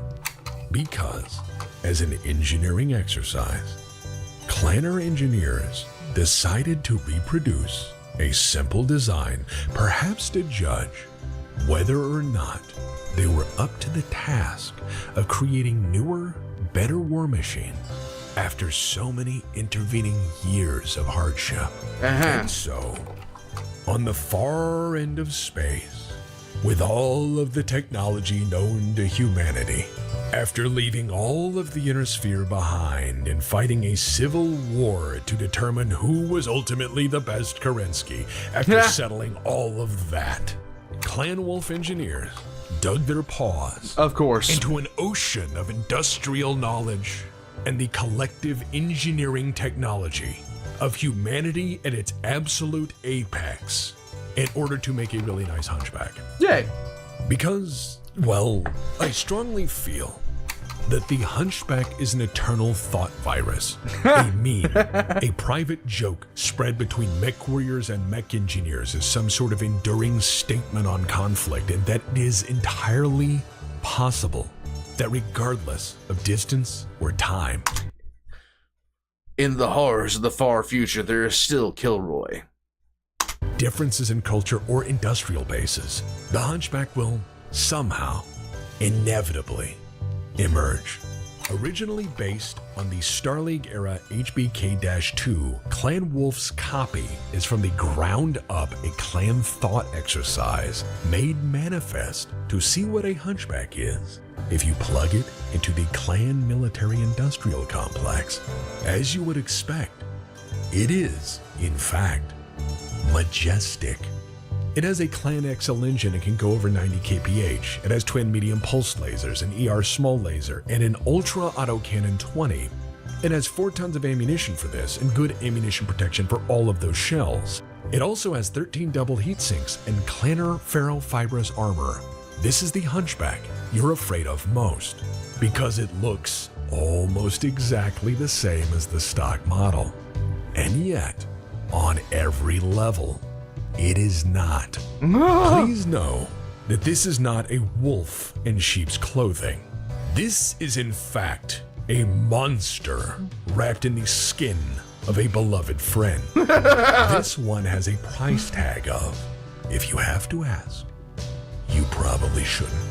But they couldn't just leave well enough alone for the... My God. That is hideous. Hunchback is something that, once established, proceeds to get into people's blood. And after enough experimentation, they inevitably feel that they too must improve upon it. And so, the Hunchback story continued. Son of Hunchback.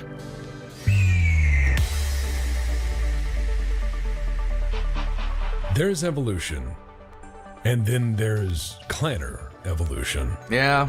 Being the borrowers they are, the clans took what they wanted from their SLDF roots and then played with it until it made them somehow happy with nostalgia. Okay. This is how you get remixes of Intersphere classics, like the Rifleman 2C, the Marauder 2C, and the Warhammer 2C. Typically, they're better engineered versions, variants, or inspirations based on classic Intersphere mechs once common to the Starlink Defense Forces. Okay. But with all of their deficiencies finally addressed, with absolute nightmare leaps in technological advancement. As far as nostalgic throwbacks go, these purposely retro designs are, in my opinion, perhaps some of the best mechs ever made. They are durable, rugged, reliable, and while not as flexible as their Omni-Mech kin, they typically get the job done well enough. They, in a strange way, represent the dead end of the Star League's last designs, in the hands of their supposedly wisest, brightest, and best. But then the Hunchback comes into the picture, and soon after you get the Hunchback 2C. Okay. The Hunchback 2C is still 50 tons. However, it has 2 Ultra Autocannon 20s and 2 extended range medium lasers. How does it achieve this amazing feat in 50 tons? Well, that's What because the fuck is this?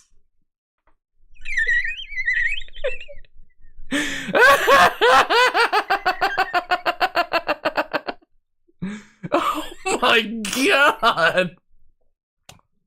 Oh. I don't care if it's only got 10 shots. I don't care. I just don't care. This thing, good God. If you need more than 10 shots, you didn't need this mech in the first damn place. Because it only has 6 tons of armor for the whole machine. Oh my god. Why such light armor, you may ask? Well, the Hunchback, regardless of its iteration, is a machine shaped by the society that needed it most. As such, keep in mind, the clans duel, frequently one-on-one, or one at a time until you're tired or dead, like a bad action flick. However, in a Hunchback 2C, you can just remove people that fall into ranges. Yeah. You have 2 AC-20s, Yeah. and they probably don't. It is also important to note that dueling isn't just a sport in clan culture, as please do remember, it governs a lot of things from workplace promotion to the intricate structures of overly complex interstellar disputes vis-a-vis the phone company. So, in clan culture, you can win all sorts of things by simply fighting somebody, and then winning at the right time and place, and under the right circumstances.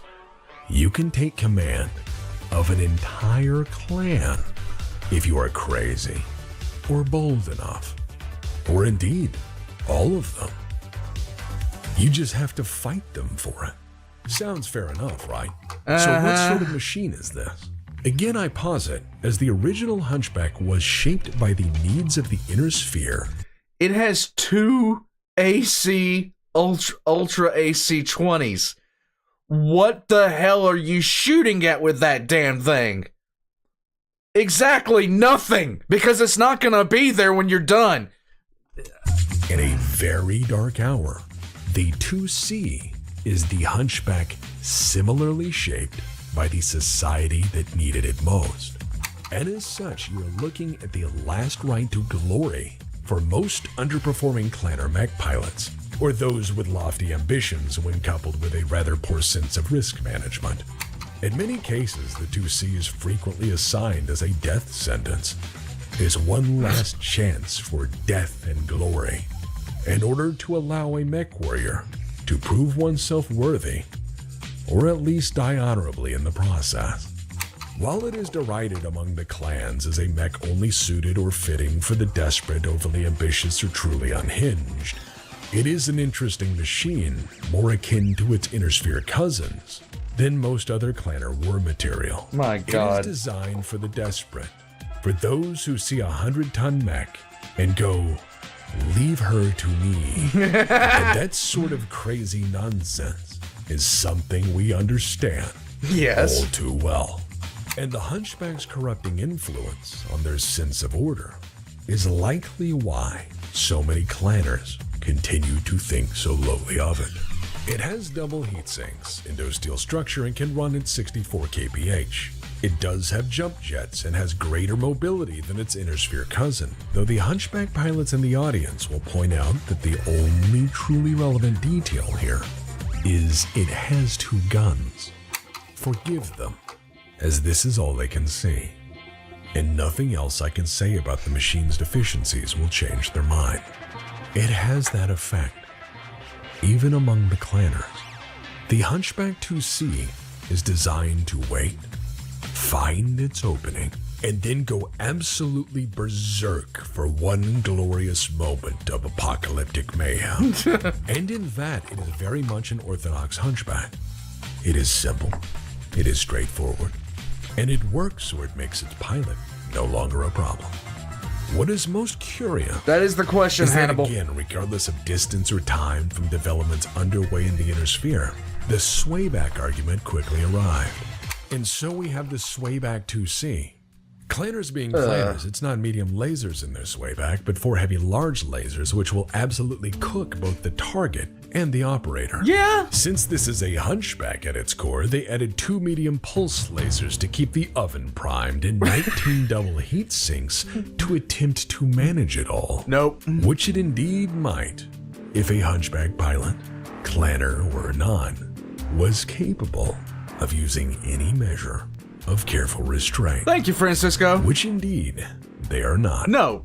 And so that is not something that I would want to play with. I'm sorry. Give me, like, you had the perfect mech. You had Ultra AC-20s. There was no purpose for this crap.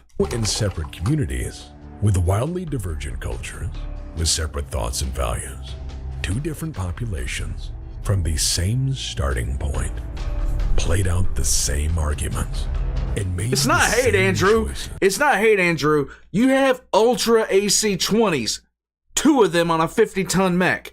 What else do you need? Like, seriously, at that point, what the hell else do you need? Surrounding very similar machines assigned to largely the same tasks. Some things, like the Hunchback, are truly eternal. Thus, I must ask in this case, is it history which has most marked the Hunchback? Or perhaps the Hunchback history? A modest hunch. As for the average Hunchback pilot, well, they're sometimes very interesting people in history. Sandy Porter piloted a Hunchback named 5 Chances, which was equipped with a prototype Gauss rifle during the War of 30-39 to, well, mixed results. Mixed. On Elidir 4, the awkward Draconis pilot forced the Screaming Eagles mercenary company to surrender after somewhat terrifying them with the new weapon system. 5 Chances, the Hunchback, spent most of the conflict broken down or breaking things in general, as it could not stay upright with the newest, biggest, and thus coolest gun. And unfortunately, anything Sandy braced her mech against typically broke, to include stuff like houses, minor local landmarks, civil infrastructure, private gardens, and large buildings. The sort of less than ideal deployment of a potentially overpowered weapon system which destroys more random things than the enemy was a worthy gamble to only a Hunchback pilot. Yep. Isoroku Kurita wasn't just a modest Draconis pilot, but an actual general in the DCMS. He was the first cousin of Theodore Kurita, who would be the future coordinator of the Draconis Combine. He was also a nephew to Takashi Kurita, who was then at that time the current coordinator. Hooray. Historically described as a warrior monk, Isoroku was derided as a least likely successor in the possible event of both Takashi and Theodore being killed. Okay. Thus, considered unworthy of being invested with significant political power or authority, he was instead sent to military school. Yay! Where he found there is no shortage of horrific battlefield experiences available to the DCMS on any given front. And so in the early years of his career, he was thrown headfirst into war. In those years, he saw at least 30 combat engagements, driving a frontline mech in direct close combat with the enemy. Thank you, Meep. Interesting thing I've learned, Tex plays and has vids of both Space Station 13 and 14.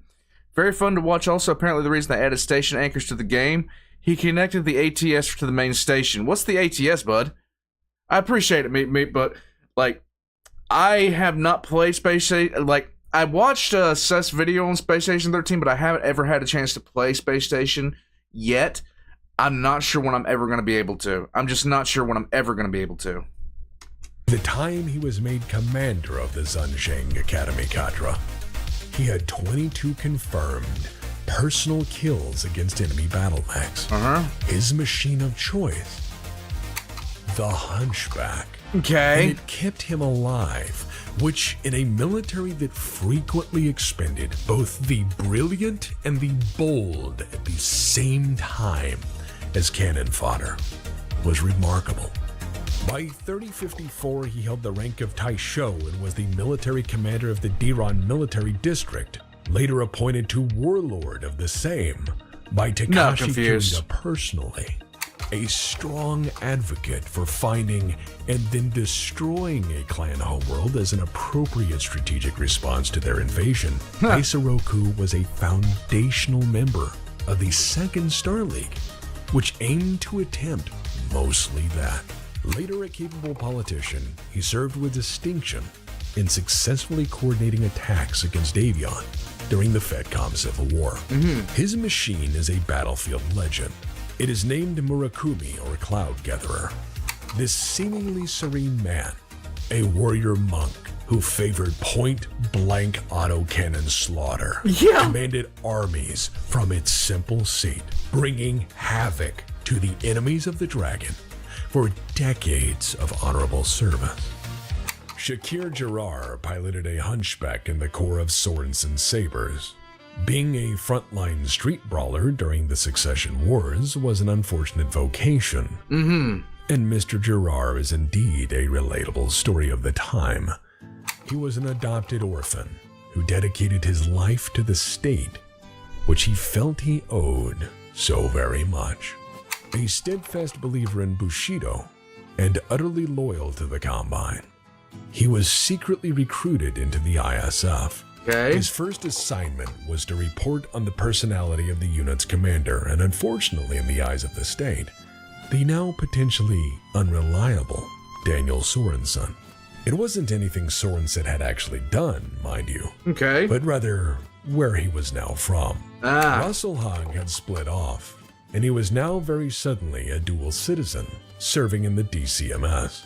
A good portion of the Sabers had by then split off to join the founding of the Russelhag military in order to help protect their newly free homeland. A devoutly loyal man, Sorensen had stayed with the DCMS regardless of the hardships imposed, but the ISF was indeed curious enough to send an infiltrator to ensure what remained of the unit was still reliable to the Dragon's requirements. As that infiltrator, Jarrar found Sorensen relatable, likable, and against the odds, and very likely the wants of the ISF, they became friends. Jarrar's customized hunchback served on the front for the duration of his rotation with the Sabers. He apparently was a big fan of medium pulse lasers. Because of the hunchback's capability in keeping Mr. Jarrar alive, even in extremely hazardous, if not foolish combat encounters, he would survive to report from his dangerous assignment, and thus, by that virtue, be promoted to Dest. When he was given command of a strike team, his unit volunteered for the long journey and near certain death that awaited them by invading clan space in order to take the fight to Clan Smoke Jaguar's home planet. He survived that as well. Once he returned, his resourcefulness and sheer loyalty ensured he then survived a number of purges, and eventually, by merit and skill, he'd become the director of the entire ISF. I feel Mr. Gerard's career is easily one that could have been cut short years earlier with great finality if he had driven any other 50-ton war machine available at that time. But Hunchback pilots are sometimes legend for a reason, even when things go so very wrong.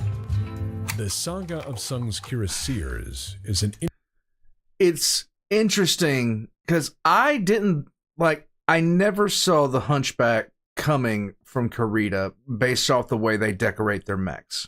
I'm just saying, I never saw that happening. Yeah, APOC, the pug pranked us. Interesting study in the history of Hunchback heavy units during the Succession Wars. Formed from the Chesterton Reserves, and having the remarkable historical distinction of a Capellan unit being completely destroyed many times over, their story of misadventure and attempts at glory are largely reinforced by the mechs they had been given, mostly Thunderbolts and ever-plentiful Hunchbacks. Their story of woe is at best a dark comedy, and more a testament to the madness of the pilot corps of Hunchback heavy units than any statement on the inequities of fate. In 2668, a communications breakdown on the part of Capellan intelligence resulted in a milk run turning into a massacre on Xanth 3. Nice! The Cuirassiers were unfortunately not made aware of the recent transfer of the Merit Protectorate Guard, which resulted in precisely what you'd expect. In short, it was a shooting gallery. The Oof. Pilot, thanks, bud. You had to get out early. You have a nice night, bud. I appreciate you. I really do. Cuirassiers had their drop zones quickly overrun by many angry Merrick pilots driving an ocean of Crusaders and Battlemasters into prime murder range and then parking it there until the Cuirassiers broke. At the end of the day, only 2 companies of the 3 regiments survived. It was in the history of the unit a very bad time, and it would not be the last. The Cuirassiers were then reformed, re-equipped, and pressed back into action. Their luck held for a time, but in 2915, the Cuirassiers picked a fight against House Davion by attempting to raid Bristol.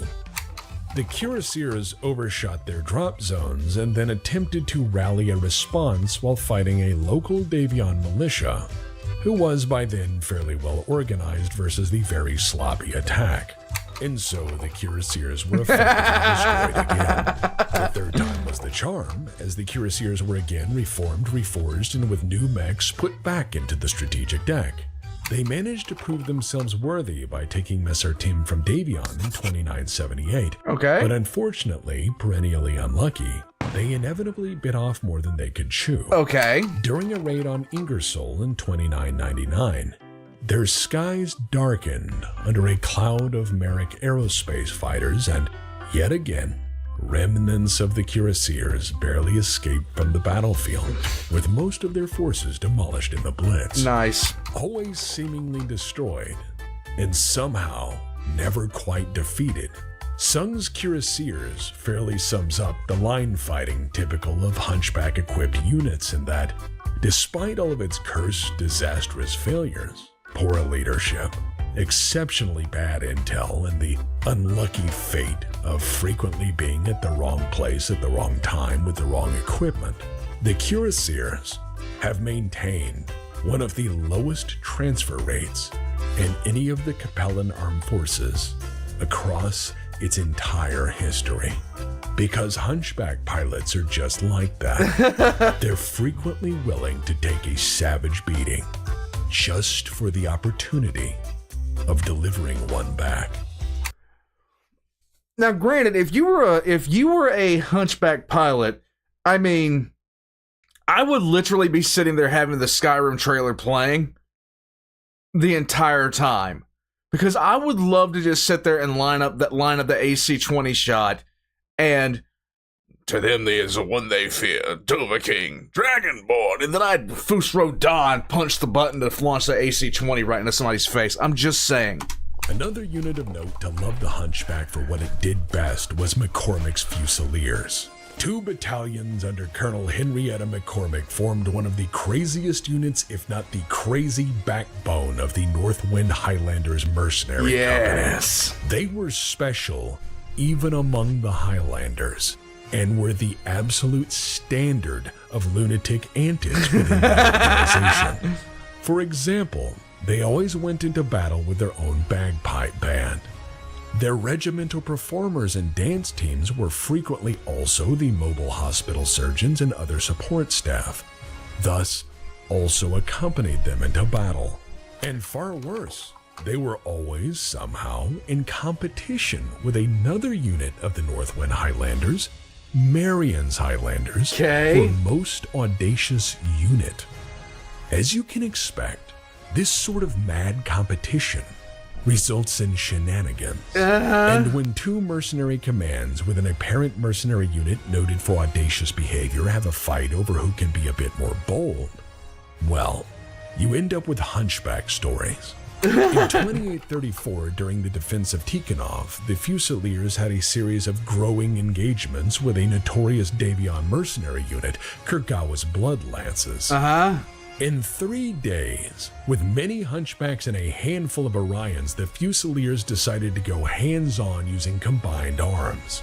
Because this is the Highlanders we're speaking of, they decided the perfect match for CQB breakthrough Orion and Hunchback operations is goddamn jump infantry. Yeah, you gotta do what you gotta do. These guys love being crazy. As a result, the Highlanders are the very last entry.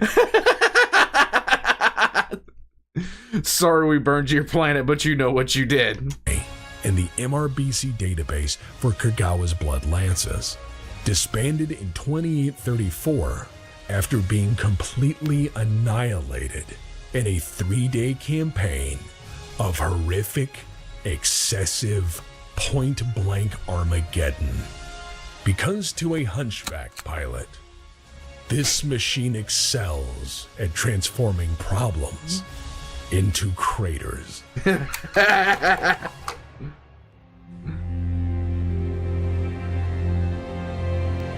The Hunchback is a guaranteed turnkey localized Armageddon solution which puts warheads on foreheads and flattens everything in between. And further still, it is potentially unkillable because as old and damaged models are slowly downgraded through campaign attrition and salvage operations, they are frequently Frankenstein back together and sent forward immediately thereafter again to see what works and what explodes with zero loss of enthusiasm. As such, the potential Hunchback stockpiles of an operator never actually dwindle, but only succeed in accidentally producing more terrifying Hunchback variants. As such, the Hunchback is not an instrument designed for ideal or sophisticated war, but rather the grim realities of here and now. It has no multi-mission capabilities unless modified extensively for that purpose at extreme cost. It was not conceived as future-proof, nor was it shackled by the lessons of the past. It is, instead, an eternally simple machine with singular purpose. As such, the Hunchback is a plow. It will destroy most things in front of it at a speed it determines. And when it stalls out or dies, another will take its place and continue what Lance leaders started. The Hunchback is a bright and shining star in the mech world for a reason.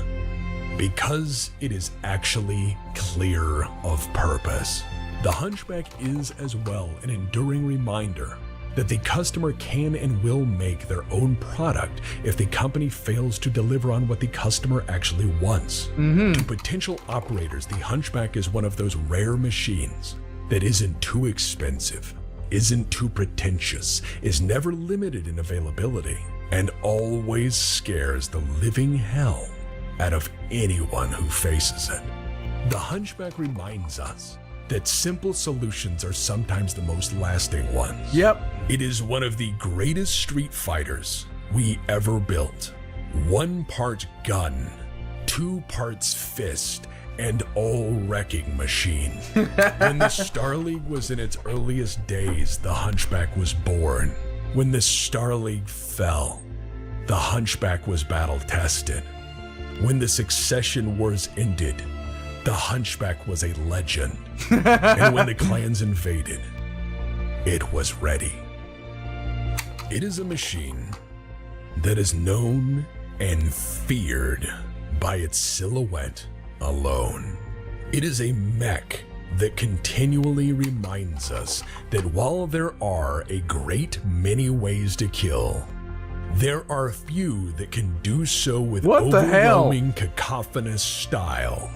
And in that sense, the Hunchback will turn heads before blowing them clean off. The Hunchback is, without a doubt, absolute proof that some things cannot be replaced, only very carefully improved upon. Very nice. Class dismissed. Hooray! Hooray.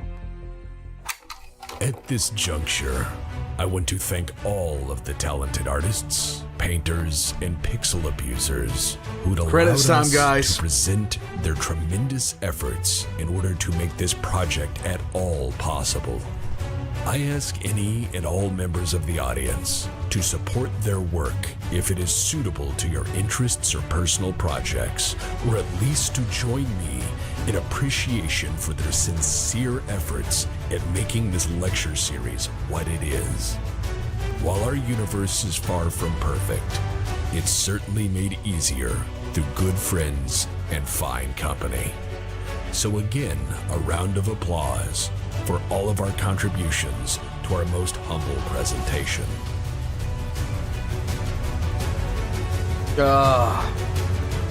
Wait, does that thing have 5? Okay. Nice. Nice.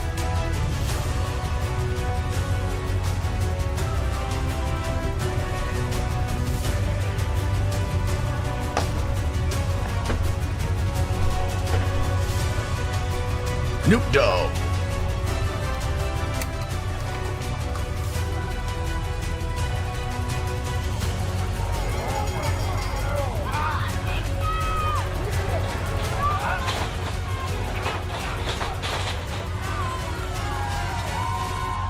Hey, Discount Dan here. Are Yay! you a motoring enthusiast? Do you want and/or need a car or reasonably car-shaped object? Have you limited finances or the actions of certain court officials prevented you from acquiring a vehicle or something that could pass for a vehicle? Well, boy, have I got a deal for you. Yay! Here at Discount Dan's Car-Shaped Objects and Other Hobby Machines Emporium, we sell the finest car-shaped objects and hobby machines. Yay! We have Flappy Boys. We have spinning things. We have a few car-shaped objects, like this and that. And whatever this is surely a car. This Rotunda works. Just don't honk the horn because there's a short and the laser does what it does. It's a laser. Lasers are cool. Well, they're hot, but you know what I mean. Lasers. Lasers. You might be saying, how much are these cars? Well, how much do you have in your wallet? Let's start there. You might be saying, Discount Dan. It seems like you've yet again put your sign out in front of another periphery scrapyard and are proceeding to market it aggressively as anything other than a scrapyard. And that's hurtful. That's so hurtful. So, look at this dog. Look at this dog. Look at the dog, Look at this guys. dog. And you have forgotten what you were complaining about. Just know, I will sell you this dog. Dude, the Hunchback 2C. I can't get over that. 2 Ultra AC-20s. It's done, okay? There is no... I don't care it only has 10 seconds of ammunition. I do not care. That thing is a deletion machine. It's over. It's like... all I have to do is go inside the... Like, I'm just going to go inside the buildings and wait. And just stand there and listen for you to come in. And then you're going to hear... Then you're going to hear footfalls. And then you're going to hear burr. And then it's going to be finished. Okay? It's not... the fight isn't even going to last 5 seconds. You had an Atlas. Now you have scrap metal. I can acquire this dog for you. I can acquire a dog for you.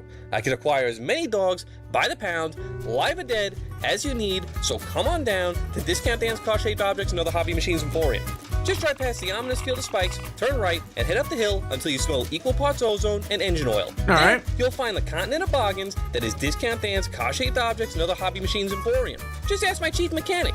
Jefe, ¿por qué hayas visto los frenos? That's right, they are the bestos brakes you can buy. 2 doctorados en ingeniería mecánica. ¿Y dónde termino trabajando con un payaso? No, we don't have medical, so you need to provide your own doctor at Discount Dan's Car-Shaped Objects and Other Hobby Machines Emporium. Also, bring a hammer and some tall boots, because the rats ate the pumpkin patch I still acquired for the upcoming Halloween Spooky Fun Time Horror Maze and Industrial Warehouse of Bargain Sale. Toodles! For cars, there are a lot of choices out there. Okay. And then there's this. Meet Buhalian Military Products Rotunda. The Rotunda is 20 tons of miserable excuses masquerading as a car-shaped object. I thought that was the PT Cruiser. It's a hard vehicle to define, as so few remain outside of the hands of a certain militarized phone company. But if there was a Venn diagram for the intersection of malaise, hyperbole, and graft, at the very center, there would be the Rotunda sitting there, awkwardly waiting for you to discover how incredibly underwhelming it is. When new, these things were just shy of 500,000 C-bills. And nowadays, their sculpted exterior is a reminder that the Star League frequently bought anything, even remotely promising, sight unseen. As such, it stands, or rather sits, as a symbol of excess and underwhelming engineering masquerading as a sophisticated platform for, well, no one really knows exactly. The Rotunda is a 20-ton car resting on the hardest tires known to man, with a dodgy suspension and horrific maintenance issues plaguing early models. What? Even with those issues seemingly addressed by later production runs, it possesses all of the handling and grace of a drunk hockey player trying to climb an escalator in full kit. It doesn't look like much, and that's because it really isn't. While it does have 4 doors for more horrors, it was only ever designed for a single occupant. In what passed for meager luxury, the Rotunda is equipped with a tiny fusion engine, and as such has a theoretically unlimited range. That is, if other issues don't make you abandon it after it breaks down. Right. It boasts cooking and sleeping spaces for extended patrols, though What? I cannot fathom who would drive a sedan into a war zone and expect no one to start shooting at it. And if they do, well then you're gonna be in trouble. The 20-ton Recon 4-door has only a single 20-ton sedan? 20-ton sedan. What? Single ton of paper-thin armor, and its speed of 146 kilometers an hour seems good for Recon, but again, it's a car. It lacks enough ground clearance to comfortably tackle parking lot speed bumps, let alone support the idea of all-terrain reconnaissance. Good luck trying to creep into position for adequate observation or scouting with one of the biggest cars ever made. For offense, or rather pretending to participate in battle, it has a laser. A large laser at that, but without turrets or sophisticated tracking systems. That means that the driver must orient the car toward the target in order to engage. That sucks. Which more or less dispels any idea that it's an unobtrusive ground vehicle. It also has SRM launchers just beneath the headlights, which I can get behind, but only for blasting roadhogs. As the Dairon plant was razed in 2776 during the Secession Wars, thankfully very few Rotundas remain. Fewer by the year, as their less than stellar reputation made them undesirable to collect even as oddities, and so their poor engineering resulted in near extinction. Which Rotunda is best Rotunda? None of them. None of them is best. Best does not exist in this vehicle. There is only compromise and disappointment. Okay. As on a long enough timeline, everything gets an LS swap, and alternative weapons loadouts or different exterior body kits do exist to make people think the Rotunda isn't a Rotunda, but it will always just be that, the Rotunda. Largely extinct, the Rotunda is lasting proof that the Star League had more problems than most let on. It is incapable of its designated tasks, and further, it even fails as a civilian vehicle. Nice. To what the Baron was for warships, the Rotunda is for light vehicles. A watchword. Light vehicle, 20-ton sedan. And a reminder that just because old empires were powerful doesn't mean they were always smart. For the price of a Rotunda, even when new, you could buy a handful of cheap tanks and have enough money left over to throw a party to celebrate that you didn't buy a Rotunda. Big, ugly, and in any body kit configuration, equally useless. The Rotunda is to cars as Cincinnati chili is to the world of cuisine. The Rotunda is a lady's bra. It is adjacent to good things, but largely in the way of them. The Rotunda is a statement on what happens when you let engineers do whatever they want without asking why first. It's a reminder that we can do better, if only in principle. Wir fahren nun fort mit dem neuesten in Arbeitssicherheitsspektrum. Oh God. Genießen Sie diesen Industrie-Arbeitsplatz-Motivationsfilm. I sure like working in the foundry. Even though I don't speak a lick of Germanese, these guys Germanese. have been really super cool. Nicht am Geländer anlehnen. I'm gonna lean on this rail. No! Arbeitsunfälle kommen häufiger vor, als man glaubt und können häufig auf mangelnden Schlaf, unzureichende Vorbereitung oder das Fehlen eines nahrhaften Frühstücks zurückzuführen sein. Bitte stellen Sie sicher, dass Sie sich vorbereiten, bevor Sie zur Arbeit kommen, da Unfälle, wie in der Gießerei im Feuertod umkommen, dazu führen, dass wir die Fertigungsreihe wegwerfen müssen und das ist sehr teuer. Danke. Denken Sie daran, Waffen stellen sich nicht von selbst her und Gewalt ist die halbe Schlacht. Das kannst du nicht sagen. Was meinst du? Das ist aus einer Fernsehshow. Ich weiß, ich hab's gesagt. Ich bin im Fernsehen. Wissen ist die halbe Schlacht, das ist aus der Show. Wer würde sowas sagen? Wer sagt sowas? Wer denkt denn, dass Gewalt nicht ein Großteil einer Schlacht ist? Wir schicken uns keine Bücher an die Front. Die Munitionsanzeige hat mit Büchern nichts zu tun. Wir benutzen ja keine Vernunft, um Leute in Krater zu verwandeln. Wir benutzen Waffen. Stimmt. Ich meine, wenn oder ist, Diskussion ist Diskussion. Genau. Dann lass uns den Laden auseinandernehmen. Yay!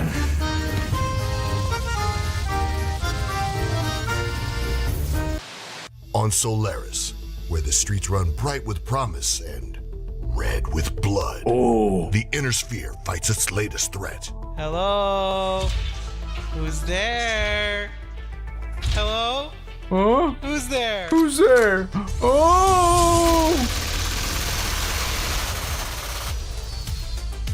Duncan Fisher is Duncan. God damn it. Fisher in Solaris Piranha. I've seen these marks before. It's a machine gun. Machine guns do this. They leave lots of little holes. Look. Totally a machine gun. Starring Ilana Magnuson as the chief of police. I am indeed the law enforcement representative of this planet. Duncan Fisher, you are a loose cannon, incapable of basic paperwork. I shall require your identification and sidearm should you not correct your whimsical ways. Whimsical. Solaris Piranha. With all the mech expert action you expect out of Duncan Fisher. It's a clanner. They're engineered to not have feelings. That is a misconception. I enjoy a great many poetic works, which I find very moving. Yeah, but you got corrupted by our awesome culture. I am in philosophy a warden, which means you are speaking from ignorance or reinforcing misconceptions. Okay. Shall I fight you now? Can Duncan Fisher and a clanner save Solaris from a piranha? I am in this film because I was promised a chance to punch Duncan Fisher in the face as hard as I could. Suffering every dishonor, I have prepared for this event for the last 18 months of my life. It has steeled my purpose. I shall land a blow upon his face which may remove parts of his memory forever, Kerensky willing. This I pledge. What? Do you refuse my baton? It's afraid. You profess they have no feelings. I mean it's out of ammo. Look, I'm on TV. I only have to be right some of the time. Have you seen my ratings? I could punch babies. What? I'm Duncan Fisher. This is unfortunately true based upon the evidence I have seen. Your culture has negatively reinforced the temporary popularity of the individual above all other meanings. Shot on location on Solaris 7. All stunts done in the periphery for insurance purposes. Solaris Piranha. Yeah. This time, it's personal. Was that good? I mean, that sounds overused. Let me try again. This time, murder is tiny. It is tiny. It's a little mech. What? No? Okay. This time, murder is one mech. Oh, that's good. One mech, one murder. Ha ha. Hey, script people. How did a single clanner mech get to Solaris and start killing people anyhow? Doesn't make sense. What do you mean, shut up? Your writers suck. If I wrote this movie, I'd just do badass karate the whole time. Oh. Do I know Steven Seagal in karate? Look, my hero is Rudy Ray Moore, and I'm just gonna say this. Duncan Fisher is my name, and fucking up motherfuckers is my game. Yeah, take that.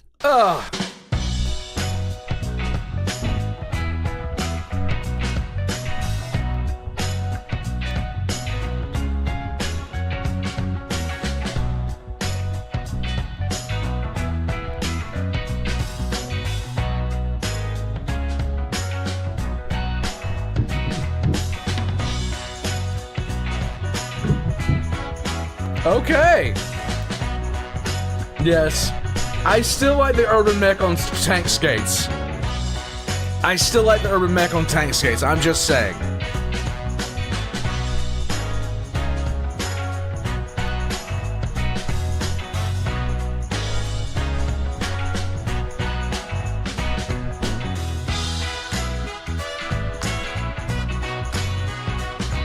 Recreational attack sheet. Okay.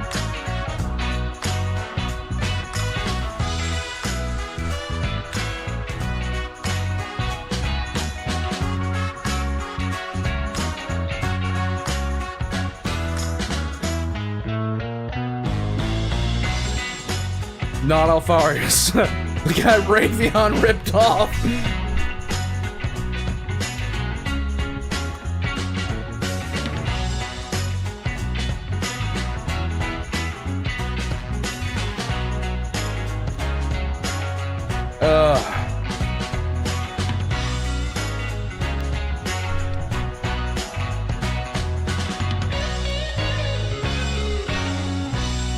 Lucky number 13. True, Cleodora. True. Very true. Alright. It looks like the rest of this is... Internet. Jason Sky here. Tex hired me to weaponize the soundtrack for the credits. So here we go. Okay.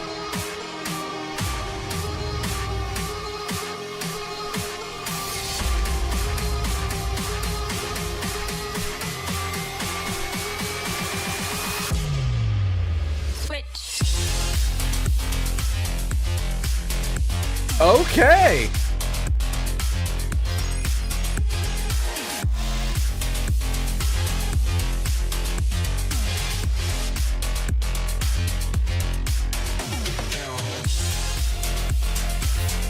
Warpucks. The Hunchback. My God. This has become my favorite medium mech. This has become my absolute favorite medium mech. I can't debate this thing. This is Professor Tags, Van Zandt War Studies. I'm not at the phone right now because I'm probably off planet doing my job. If you are in need of immediate assistance, please contact the planetary governor. If they are off planet or dead, please just mind your own business and I'll get back to you as soon as I can. Otherwise, leave a message at the sound of the tone. This is Tom in Motorpool. the headset, it broke. It just broke, and it's broken. Okay, thank you. This is Catching Delta Company. Tom broke the headset and it was badass. It wasn't an accident, but it was badass. Okay. And I filmed it. Yes, hello. This is Eldon from the garage. We have ran into a bit of an issue down here. Okay. I turned my back for 2 seconds, and Tom just tore out of here in that headset we were working on. It was not ready to go yet. I heard a loud bang as he took off. So if he can bring it back, we need to get that back into the shop ASAP so we can diagnose that problem.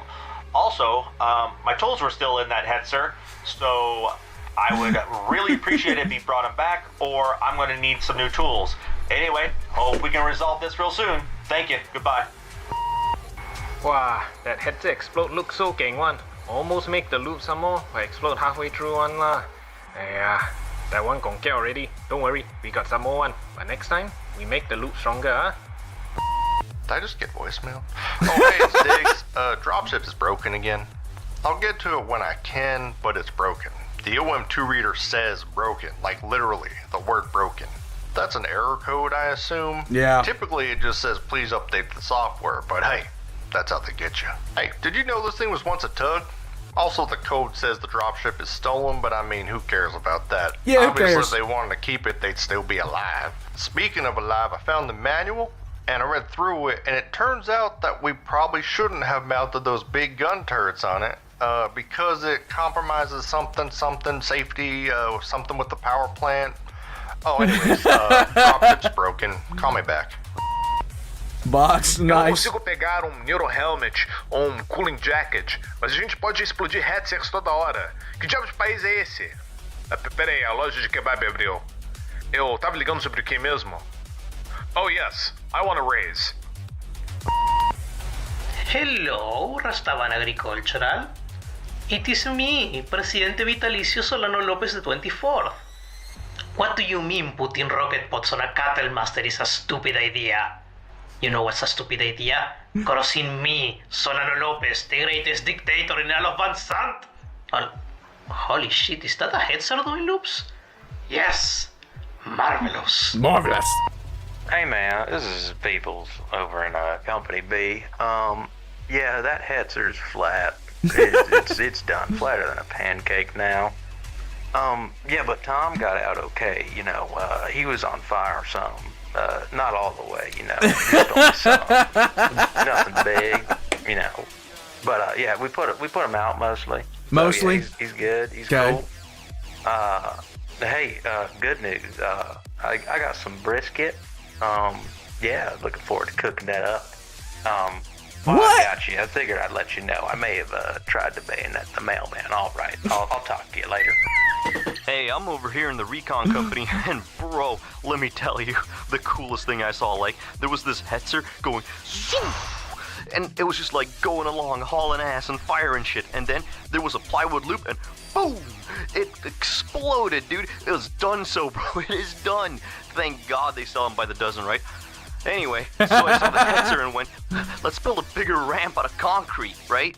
The issue was the plywood, not the hetzer. Anyway, let's see if this Rotunda can fly, baby. So me at lads, right, who are fucking training as new engineers, fucking simple enough, right? And this fucking big cheesy honker of a fucking lad comes up to us, and he says we need to build this fuck off ramp with a massive loop, yeah? But only problem is, we gotta do it today, or we get no fucking pub time, right? So all I said to him was, fucking done, boy. Simple as. Fucking government work. Easy as piss, I tell thee. Hey, this is Robert with City Planning. Hey, so you guys have a series of burning ramps and half-completed loops blocking a main thoroughfare out here, and yeah, that's a solid no-go.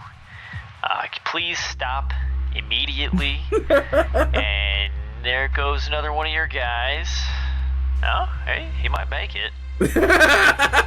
No, never mind. So that's also on fire now. Okay, look, please just clean your shit up. And can you also please tell your men to stop trying to bayonet or otherwise stop bothering the mail service. Like, they're just out here trying to do their job, man, okay?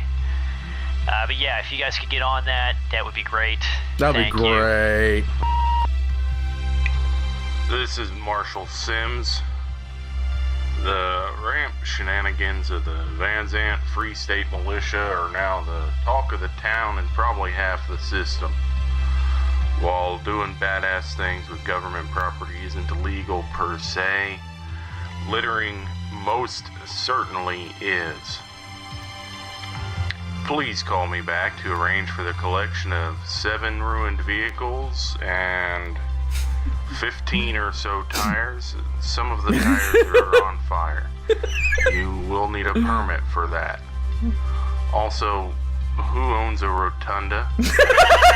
I thought we destroyed the last of those after we cleared out that narco fiefdom.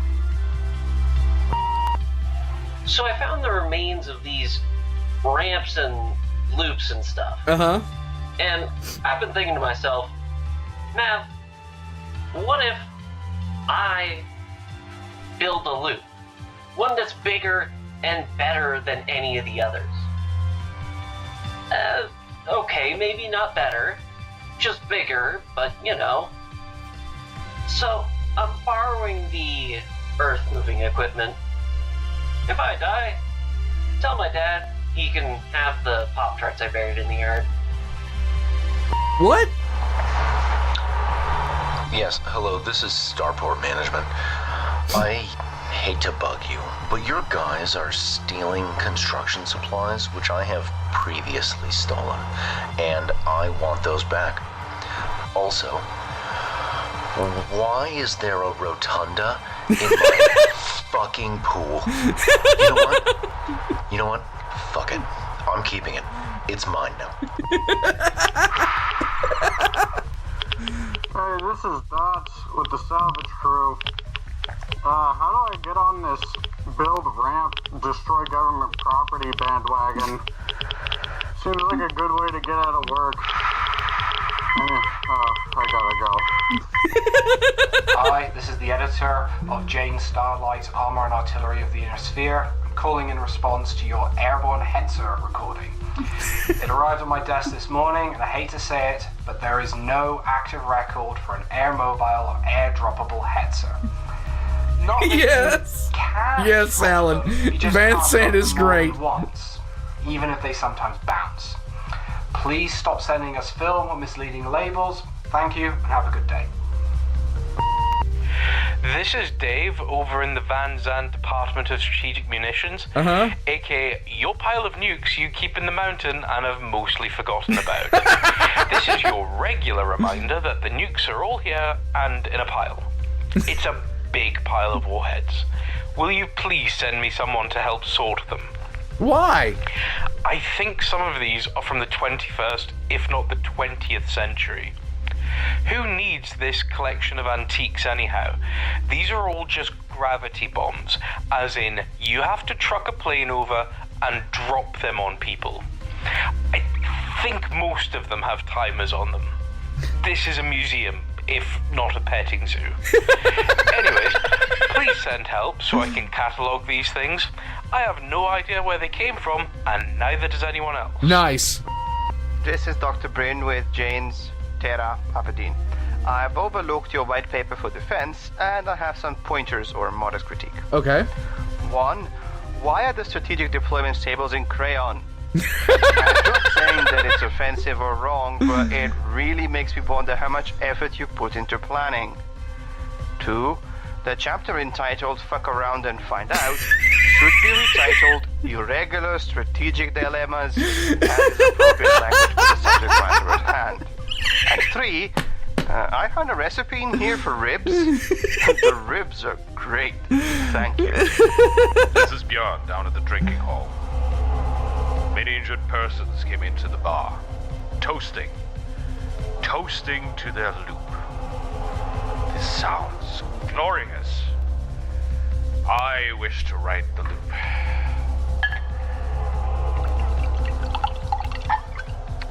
To Barhala. Barhala? Wait. Shit. I should have named the bar that. God damn it. Hey, this is Tuck, in PR.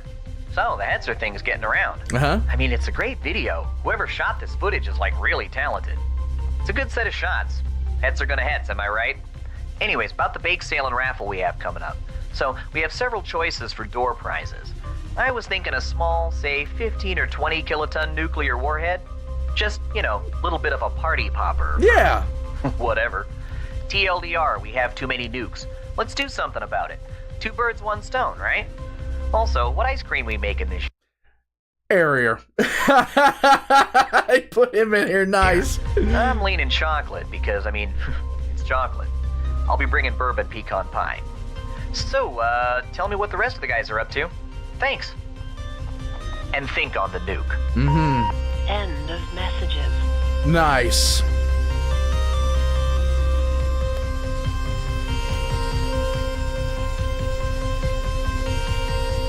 Oh, war pugs.